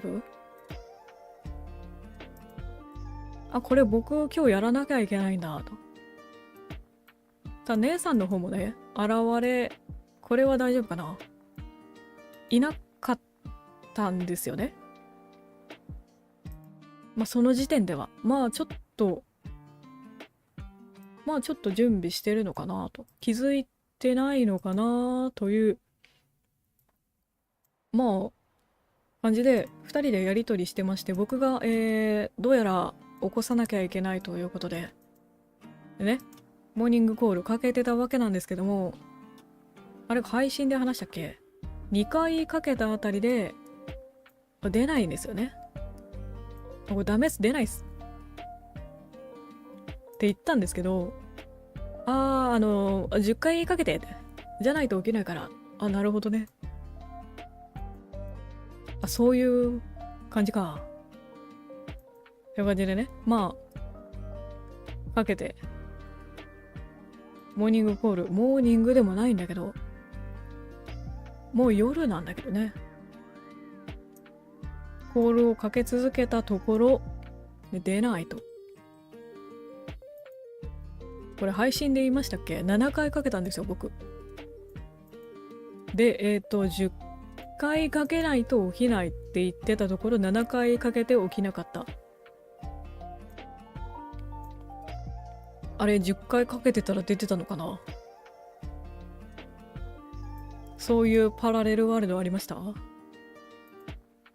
でね、ちょっと触れたところ、姉さんも、そのやりとりをしている間も来なかったので、あれ、姉さんはと聞いたわけなんですけども、どうやらそのやりとりをしている間に起こしたと。寝ていたらしいですね。まあ、間に合ってるからセーフか。4人中2人お眠の状態で始まり、なんなら1人いない。最後まで粘ったんですよ、あれ。実はね。姉さんも寝てるし、寝起きで。頭が。ね、ぽやぽやしながらね。最後まで粘ったんですけど、来ないなと。というわけで、一人いない状態で、あれはスタートしてます。のは、そういうことですね。そうです。すやすやですね。そうね。まあでもあれか。兄さんがいてくれたからいいや。兄さんもワンチャン危なかった？寝てたらやばかった？起きてるの僕だけか。まあいつも通りの青気という感じで始まったわけなんですけど、これね、なかなか長かったね。最後まで見てくれた人いるのかな？4時間56分とだいたい5時間やってますね。すごい。僕ね、その前に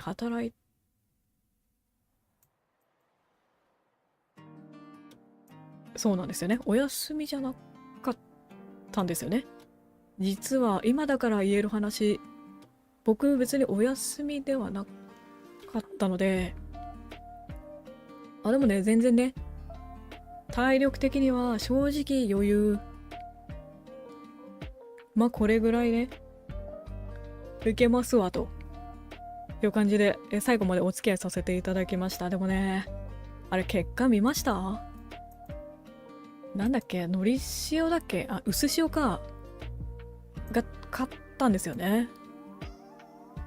でね、コンソメがね、ボロ負けで、本当に悔しかった。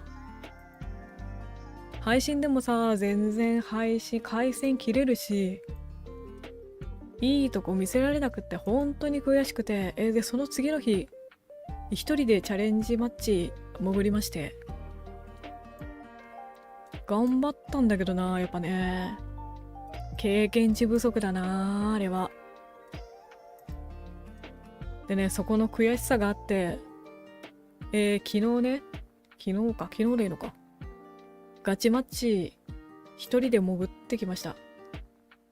シーズンも変わって、ランクもね、リセットされたことだし。ということで、昨日やった6時間ガチマッチは、ああいうことですね。本当に悔しかった。という感じでね。本当無理しないでくださいね。大丈夫。なんかね、あんまりこういう話をするとね、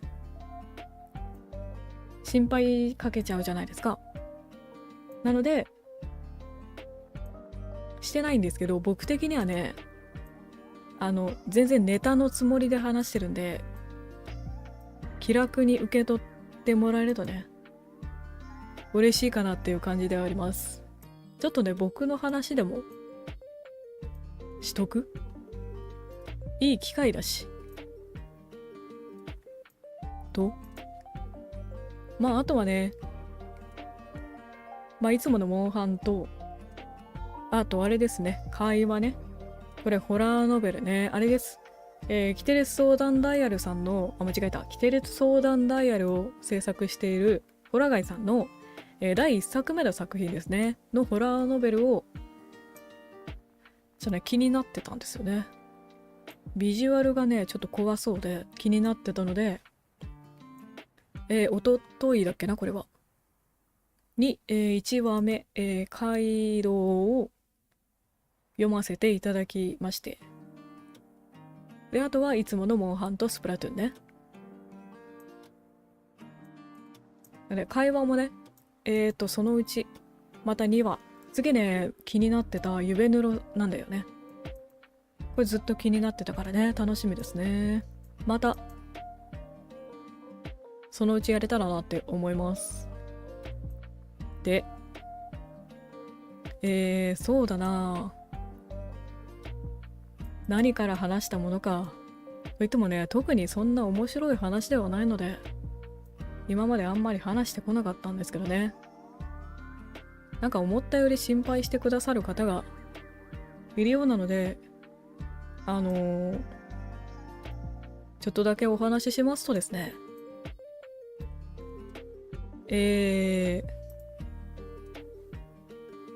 私、万世六、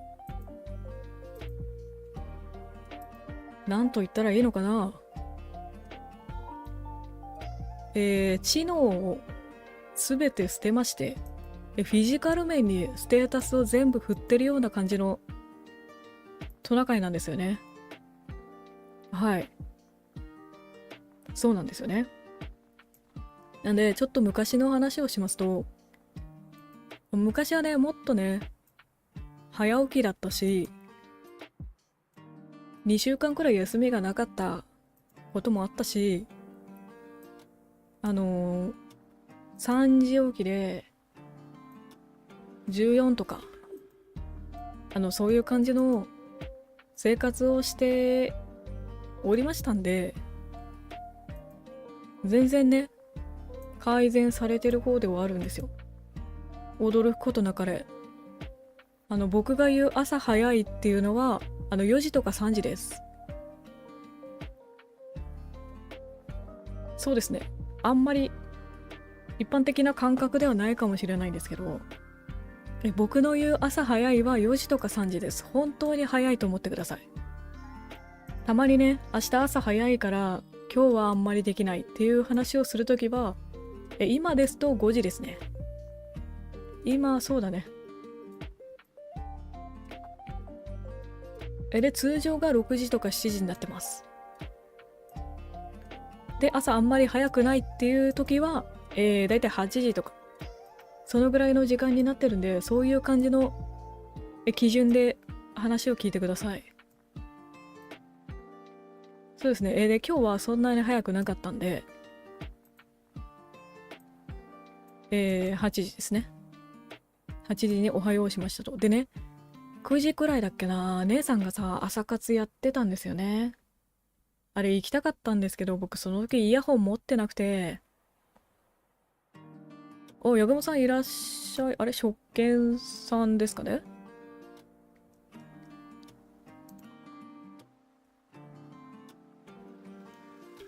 ごめんなさい。初見ではなかったですね。チャンネル登録ありがとうございます。もうね、嬉しいね。こうやってね、見に来てくれて、チャンネル登録してくれるの、嬉しいですね。よければね、いろいろやってはないのか、最近はね、スプラトゥーンと、モンハンと、あと、ノベルゲーの感じでジャンルが絞られていますね。よければ、なんか好きなものがあったら、その配信をしてる時に見に来てくれると嬉しいな。あとね、ホラーゲーもたまにやってる。これね、切ないんだけどね、僕のホラーゲーあんまり需要がないみたいで好きなんだけどな。よければね、見に来てください。かわいいですか？かわいいでしょ？そう、かわいいんですよ。X の方で全身が載ってるので、確か固定してた気がするので、ちょっとね、よければ全身見てかわいいから。っていう感じでね、4月も頑張るぞいと。ホラゲー見れますか？ヤグモさん。ぜひ見に行って、アクアリウムを踊らないって知ってます？あれもやったんで、よければ、今話題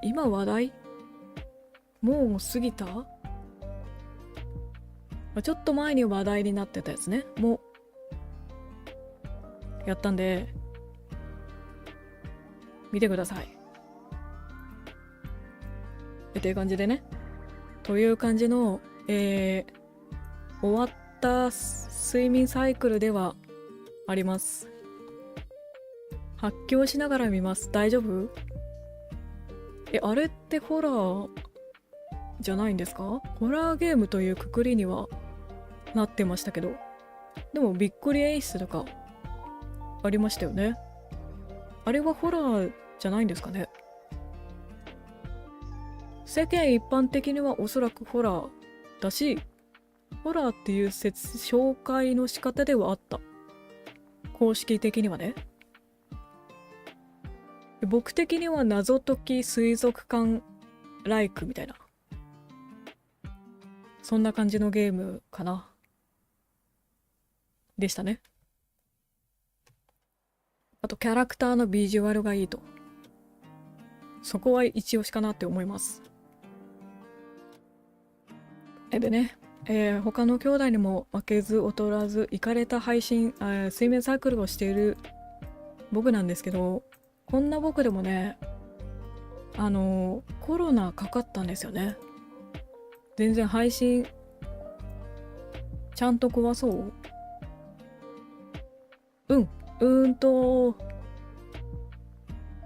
大丈夫。そんな怖くなかったよ。大丈夫大丈夫。いけるいける。よかったらさ、タイムラインのさ、スクロールできるじゃないですか。あれでさ、なんか怖い場面ありそうだったら飛ばしながら見て、そういう感じで見て。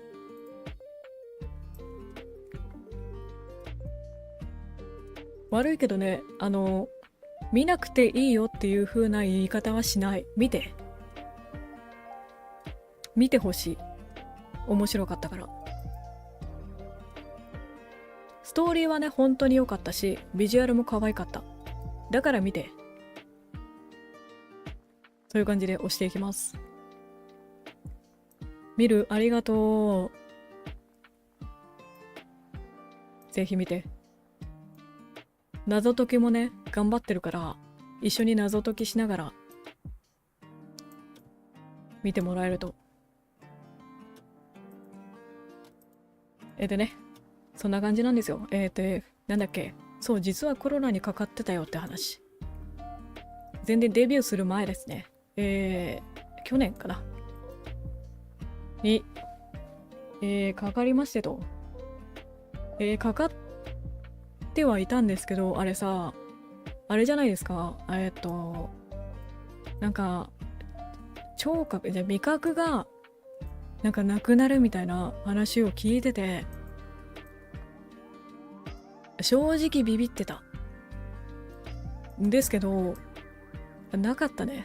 全然僕軽症で、普通の、インフルより軽かったかもしれないですね。インフルもね、本当に2センチくらいの時にしかかかったことなくて、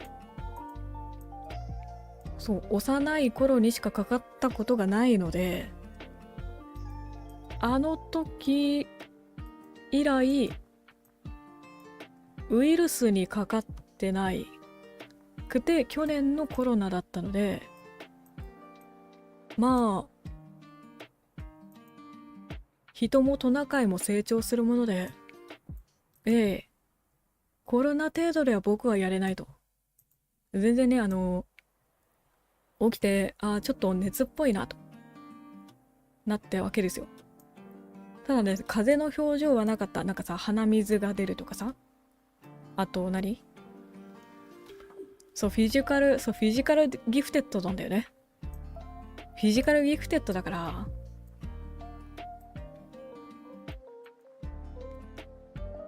そう。強いの。だからそんなに心配しないで。一般的な人間と一緒にしないでほしい。フィジカル面に全振りしてるので、さすがにね、コロナには勝てなかった。でもね、ただで転ぶ僕ではない。朝起きて、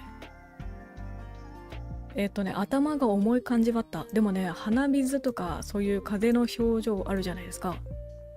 あと喉が終わってるくらいしかなかったんだよね。なんで、熱測りますと、さすがにね。まあさすがの僕も熱を測りますと。で、38かな。38度くらいで、ね、ちょっと早めに僕起きるタイプなんですよね。低血圧で。全然朝起きれないタイプではある。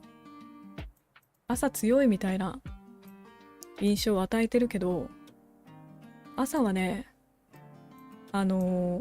一回起きて、お湯を沸かしてる間に二度寝をして、お湯沸いて、コーヒー入れて、で、30分くらいしたら、ようやく目が覚めるくらいの、そういう感じのね、モーニングルーティンなので、ちょっと早めに起きてるんですよね。なんで、より朝が早い感じになってるんですけど、その日もね、ちょっと早めに起きて38度だったので、これ二度寝しようと。二度寝してね、多分ね、30分くらいは寝れたので、二度寝して、したら多分復活するなと。なんだかよくわかんないけど、そんな感じでいた。で、まあ二度寝しますと、で、30分くらいして起きるんですよね。なんでか起きれちゃうんですよね。で、起きて熱測りますと。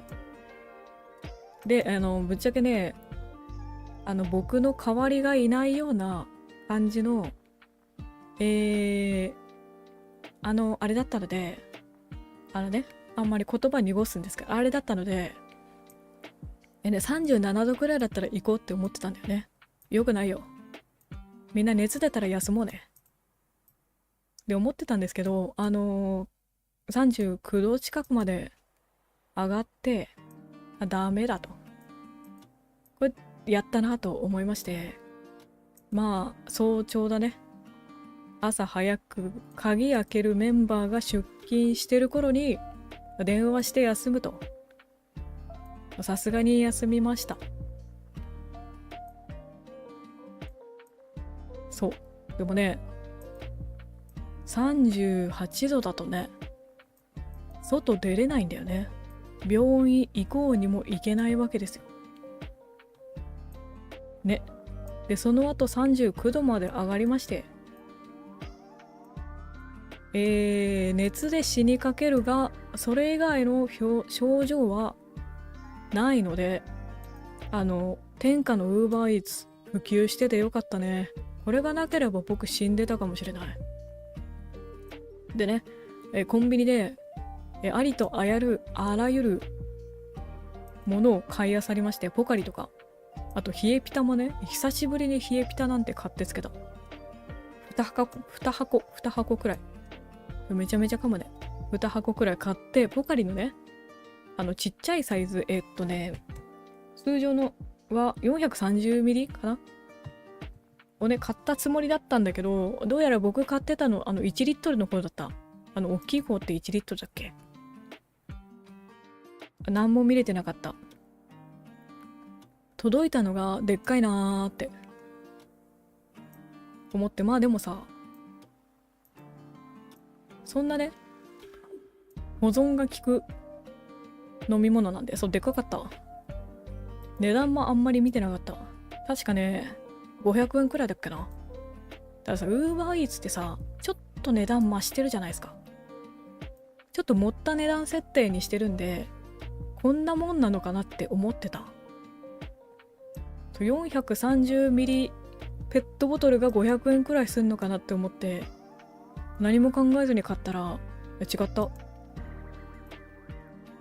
まあでもね、あって損することはない。ということなんで、買いまして、で、問題は、食事ですよね。ただね、食欲不振がね、さすがフィジカルギフテッド、食欲不振がない。普通にお腹すく。寝て起きたらお腹すくので、さすがに盛りすぎたか。こんなもんなのかなって思ってた。やっぱさ、配送手数料とかさ、なんかそういうの込みなのかなって思ってた。そう。なので、一緒にね、食べ物も買いました。で、普通に食べました。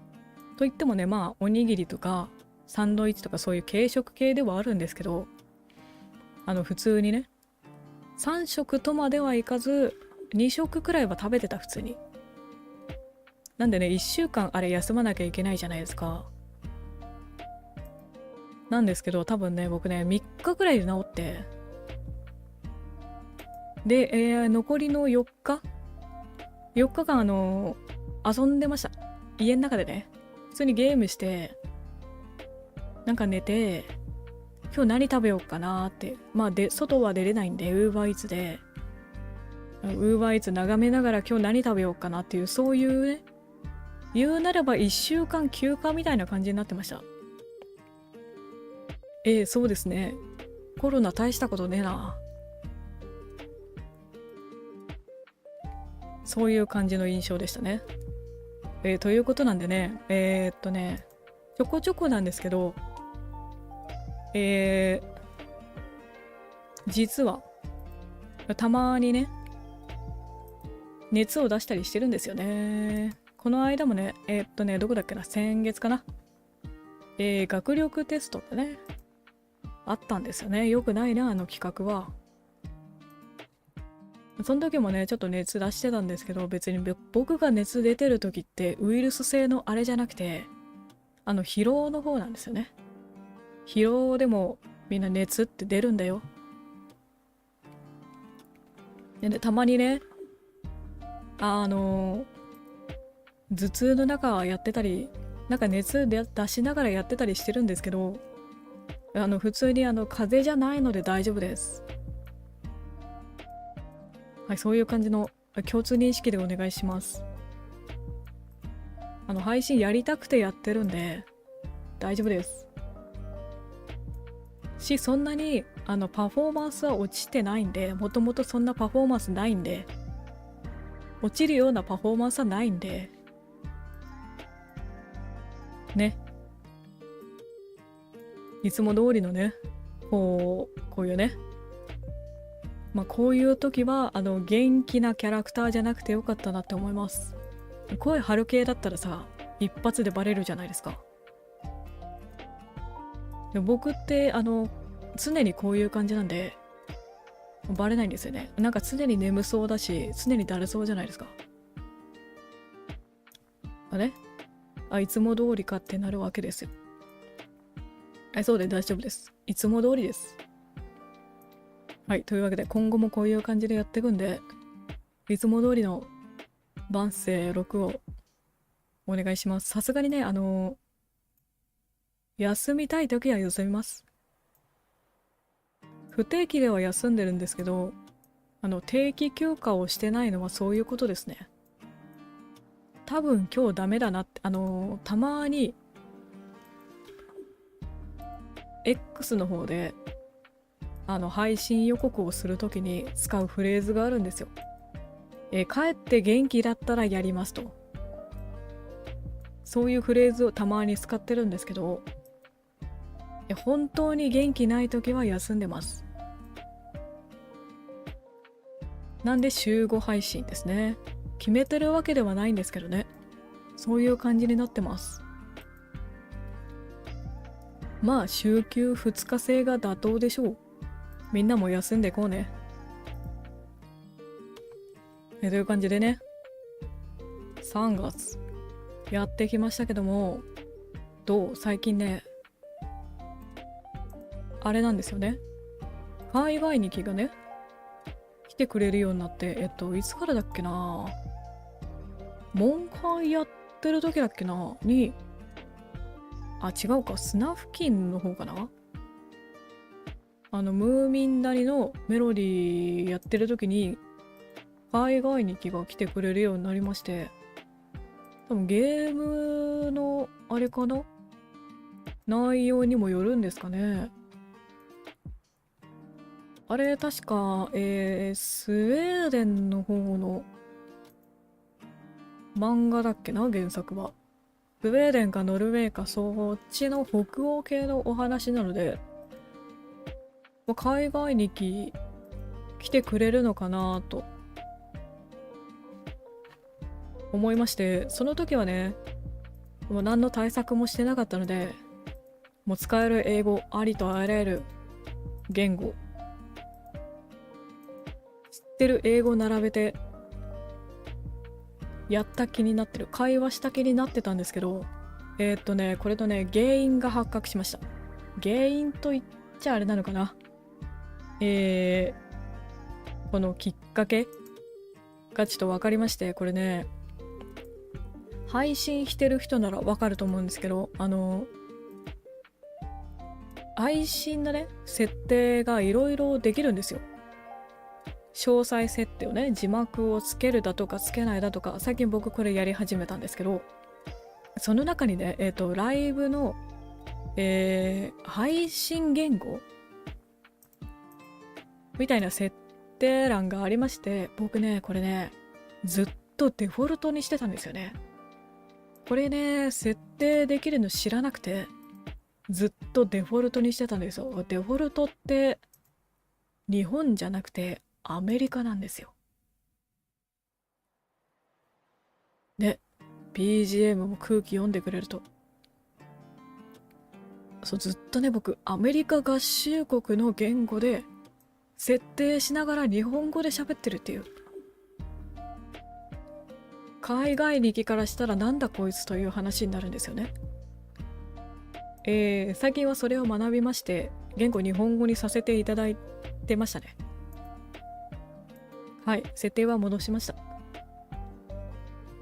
はい、今後は間違えないようにします。でもね、これはね、嬉しい。でね、彼一人じゃなくてね、何人かね、海外の方から見てくれてるっぽい感じのコメントが、まあまあまあ、時々いるでしょうから、いるか、まあ、いるか。これはね、ちょっと知識が足りなかった。知識不足による、でも嬉しい誤算ではある、これは。その後もね、海外にネキ、どっちかわかんないですけど、何人か来てくれるようになりまして、僕もグローバルに対応していこうと。もうね、せっかくね、配信見てくれてコメントもしてくれると。これには応えていかねばと。そういうサービス精神なわけですね。なんで最近ね、英語の使えそうな語彙っていうのを調べて、ちょっとメモってるんですよ。ちょっと来たら話していこうかなって思うんですけど、ちょっとこの話内緒ね、バレると恥ずかしいんで、内緒でお願いしますね。そういうわけなんで、最近、あれ、字幕を翻訳ちゃんっていうね、日本語を聞き取って英語に字幕をつけてくれるっていう翻訳ちゃんをね、導入して、ようやく導入できました。結構前から考えてたんですけど、いや、設定の仕方がわかんなくて、何回かね、配信前に準備しながら、なんとか導入しようと思ってたんですけど、なかなかうまくいかなくてね。でやっと導入できましたのが、最近ですね。モンハンの25日にやったあたりからかな。こっからかな。ようやく対応できました。というわけで、これで、海外日記も、ノベルゲームが読めるし、この雑談も見れる。ね、そういう感じのあれになってますね。はい。で、最近ね、YouTube の方の告知で、投稿というものを、新しいものを覚えまして、それもさせていただいてるんですけど、これって通知来るのかな？通知オンにしてたら通知飛んでくるんですかね？今日みたいにさ、ゲリラ配信みたいな感じだったら、こういう投稿で投稿すれば通知来るのかな？でね、投稿も始めましてと、告知させていただいてるんですけど、一緒にね、英文のね、これは翻訳使ってます。最近 Hey there 覚えました。あれしかわかんない。英文のね、告知、海外日記向けにね、海外日記向けに、英文の、告知投稿もさせていただいております。まあね、いろんな方に見ていただけれたら嬉しいんでね、いろいろな事情には答えていきたいと思いますので、ぜひね、やってほしいこととかありましたら、マシュマロもね、設置してるので、これは概要欄には書いてなかったかな。後で設定しておきますね。マシュマロもあるので、そっちの方でなんか要望とかありましたら投げてくれたらやるかどうかは僕次第にはなるんですけど、まあ一応見るよ。検討します。できたらやるみたいな、そういう感じでお願いしますね。なんでね、今後もそういう感じでお願いします。でね、来月は実はね、月1で歌枠やりたいなという感じではあったんですけど、3月はちょっとね、やるとしたら土日かなという感じになるんですけど、3月はね、ちょっとコラボが重なったり、時間がなかったりで難しかったので、4月はね、歌枠やりたいなという希望ではありますので、そちらもね、なんかリクエスト歌ってほしい曲とかあったらマシュマロに投げてくれたら、知らない曲だったら覚えてきます。歌えるようならね、僕ねそんなに歌うまくない。だから音域が広くないので、高い歌とかちょっとキー下げさせていただくんですけども、最近あれブリンバンバンだっけ、なんかそんな感じのやつをね、ラップのやつね、R 指定さんだっけあれは。流行ってたじゃないですか。流行ってる？まだ流行ってる？まだ続行中で OK？ でね、聞いたんで、ちょっとね、練習してみた。練習してみたけど、難しいね。A メロサビまではいけた。2番がね、わからんな。リズムが難しいね。それはね、多分、歌枠ではやらないです。難しいです。僕にはまだ早かった。ワンチャンショートかな。ショート行き。ワンチャンという感じではありますね。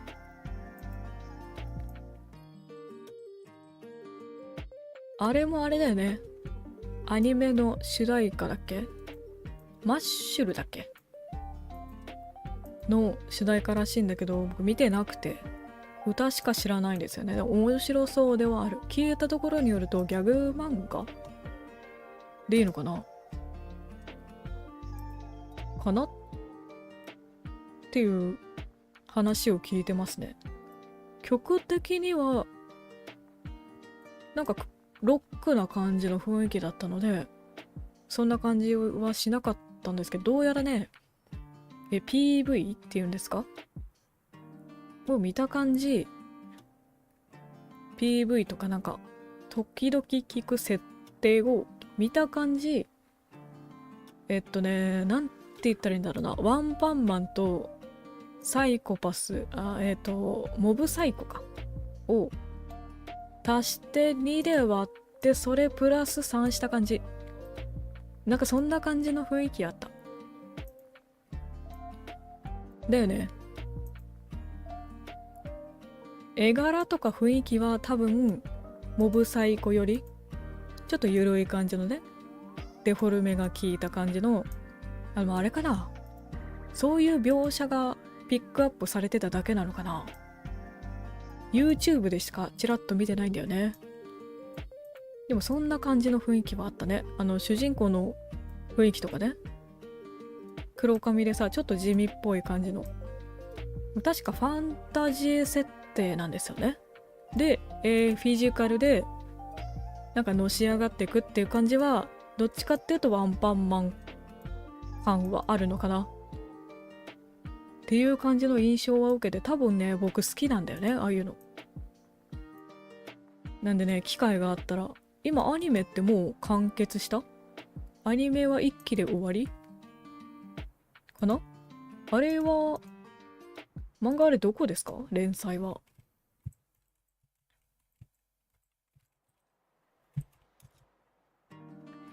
えー、っとジャンプなんだあれ。サンデーあたりかと思ってました。4月から新クールなんだ。2期今2期やってたで、次3期結構長めなんですね。これあれですね、魔法がメインになってるけど、主人公は魔法が使えなくて、フィジカルでのし上がっていくみたいな、そんな感じの雰囲気でしたよね。うん、そうだね。で、なんでシュークリーム食べてんだろうなって思ってた。あれ、好きなんだね、シュークリームが。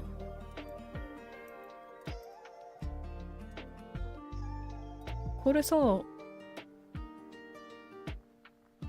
漫画描いてる人、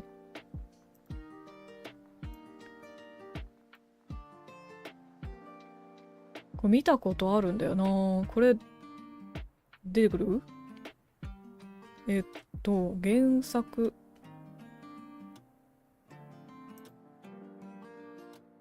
ウィキとか調べれば出てくるか。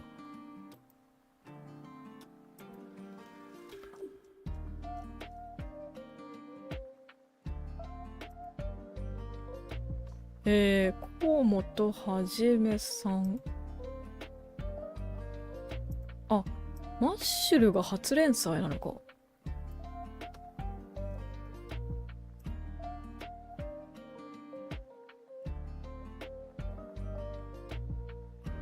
そっか。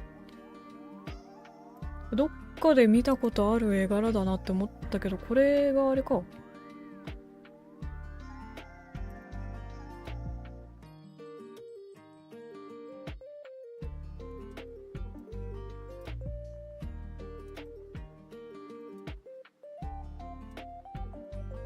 これが、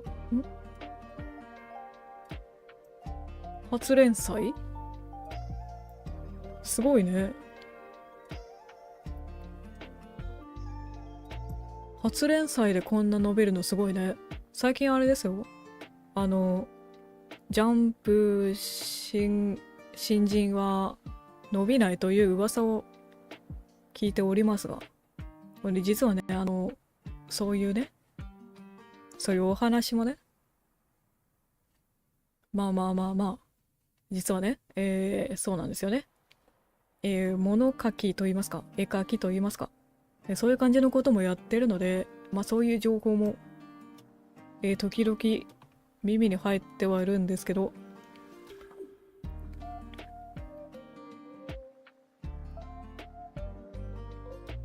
なるほどね。ワンパンマンが好きらしい。ウィキで見てきました。いいですね。じゃあ僕好きかもしれない、これ。アニメでちょっと見てみますね。面白そうです。今漫画どれくらいなんだろう。今から追っても間に合います？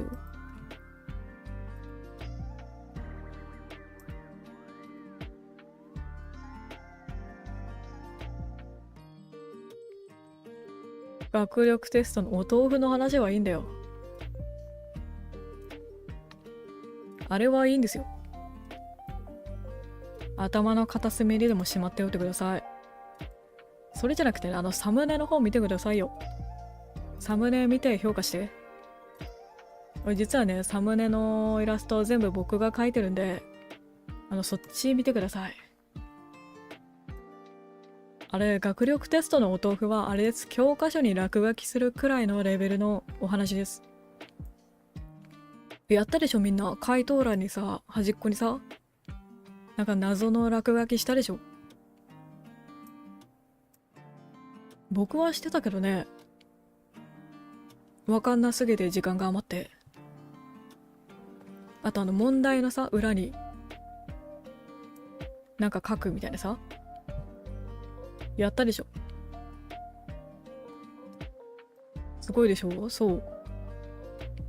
実はね、すごいんですよ。こう見えてもね。そうそうそう。なんでね、たまに作業でお休みしてる時あるんですけど、全部サムネ作ってます。サムネの、イラスト描いてる作業時間ですね。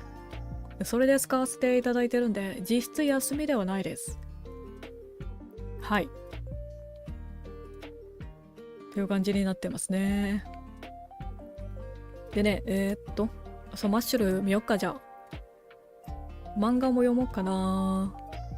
気になってます。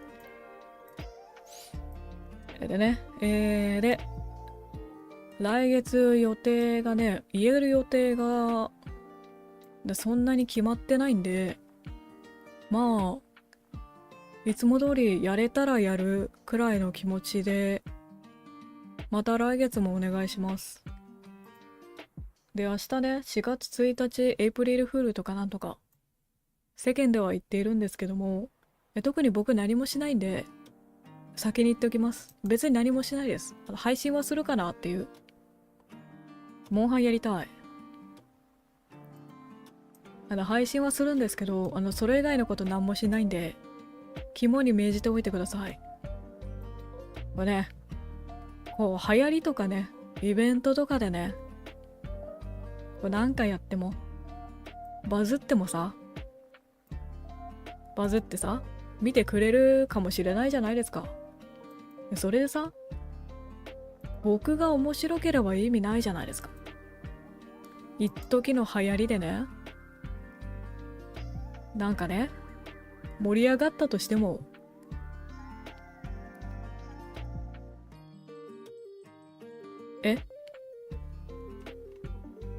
ここからなんか準備する感じならちょっと心配します。大丈夫です。心配しないでください。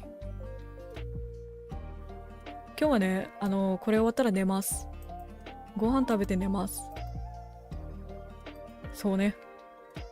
そういうスタンスでいるので、あんまりね、バレンタインにも載ってないですし、ホワイトデーとかも何も触れてないんですけど、そういうイベントごとでは僕は動かん。そういう感じだと思ってください。歌ってみたとか、そういう感じのね、やつはあげたいとは思ってる。ただ別に企画を、なんかバレンタインだから、クリスマスだからとか、そういう季節もののね、企画とかをやるのは、しないかな。今後、今のところはね、する予定はないです。という感じなんで、明日もまあ元気だったら、明日ね、元気だったらもう流行ります。っていう感じで決めてます。会話はね、いつやろっかな。あさって、しあさって、できたらいいなっていう感じになってます。サムネが準備できたらやります。そういう感じでいますね。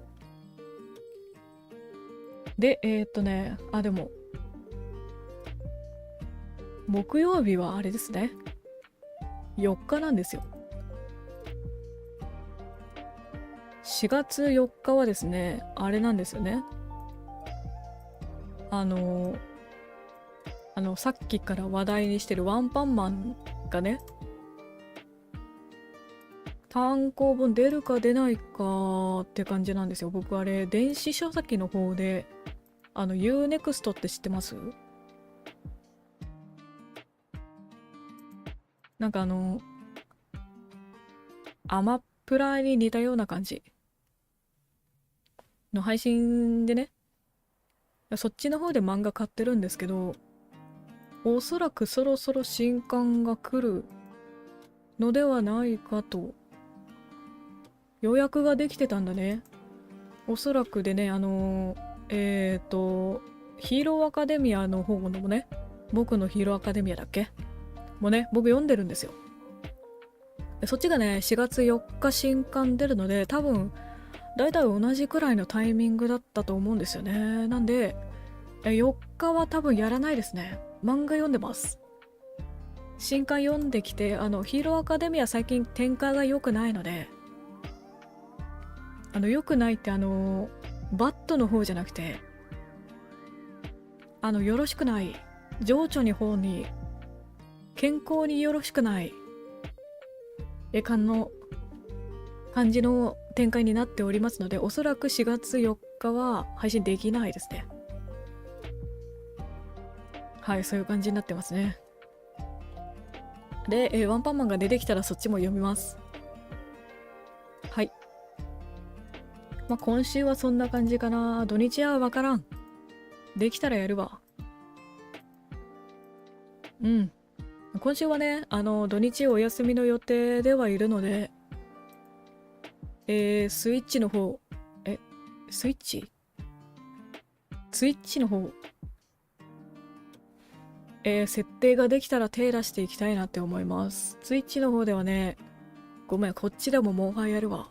素材集めとかさ、そういう、なんていうの、ストーリーに関係ない部分は、スイッチでやっていこうかなっていう予定ではいるので、そっちはね、X の方で、やるとき、告知出していくので、まあ、適当に見てくれるといいかなっていう土日の予定ではあります。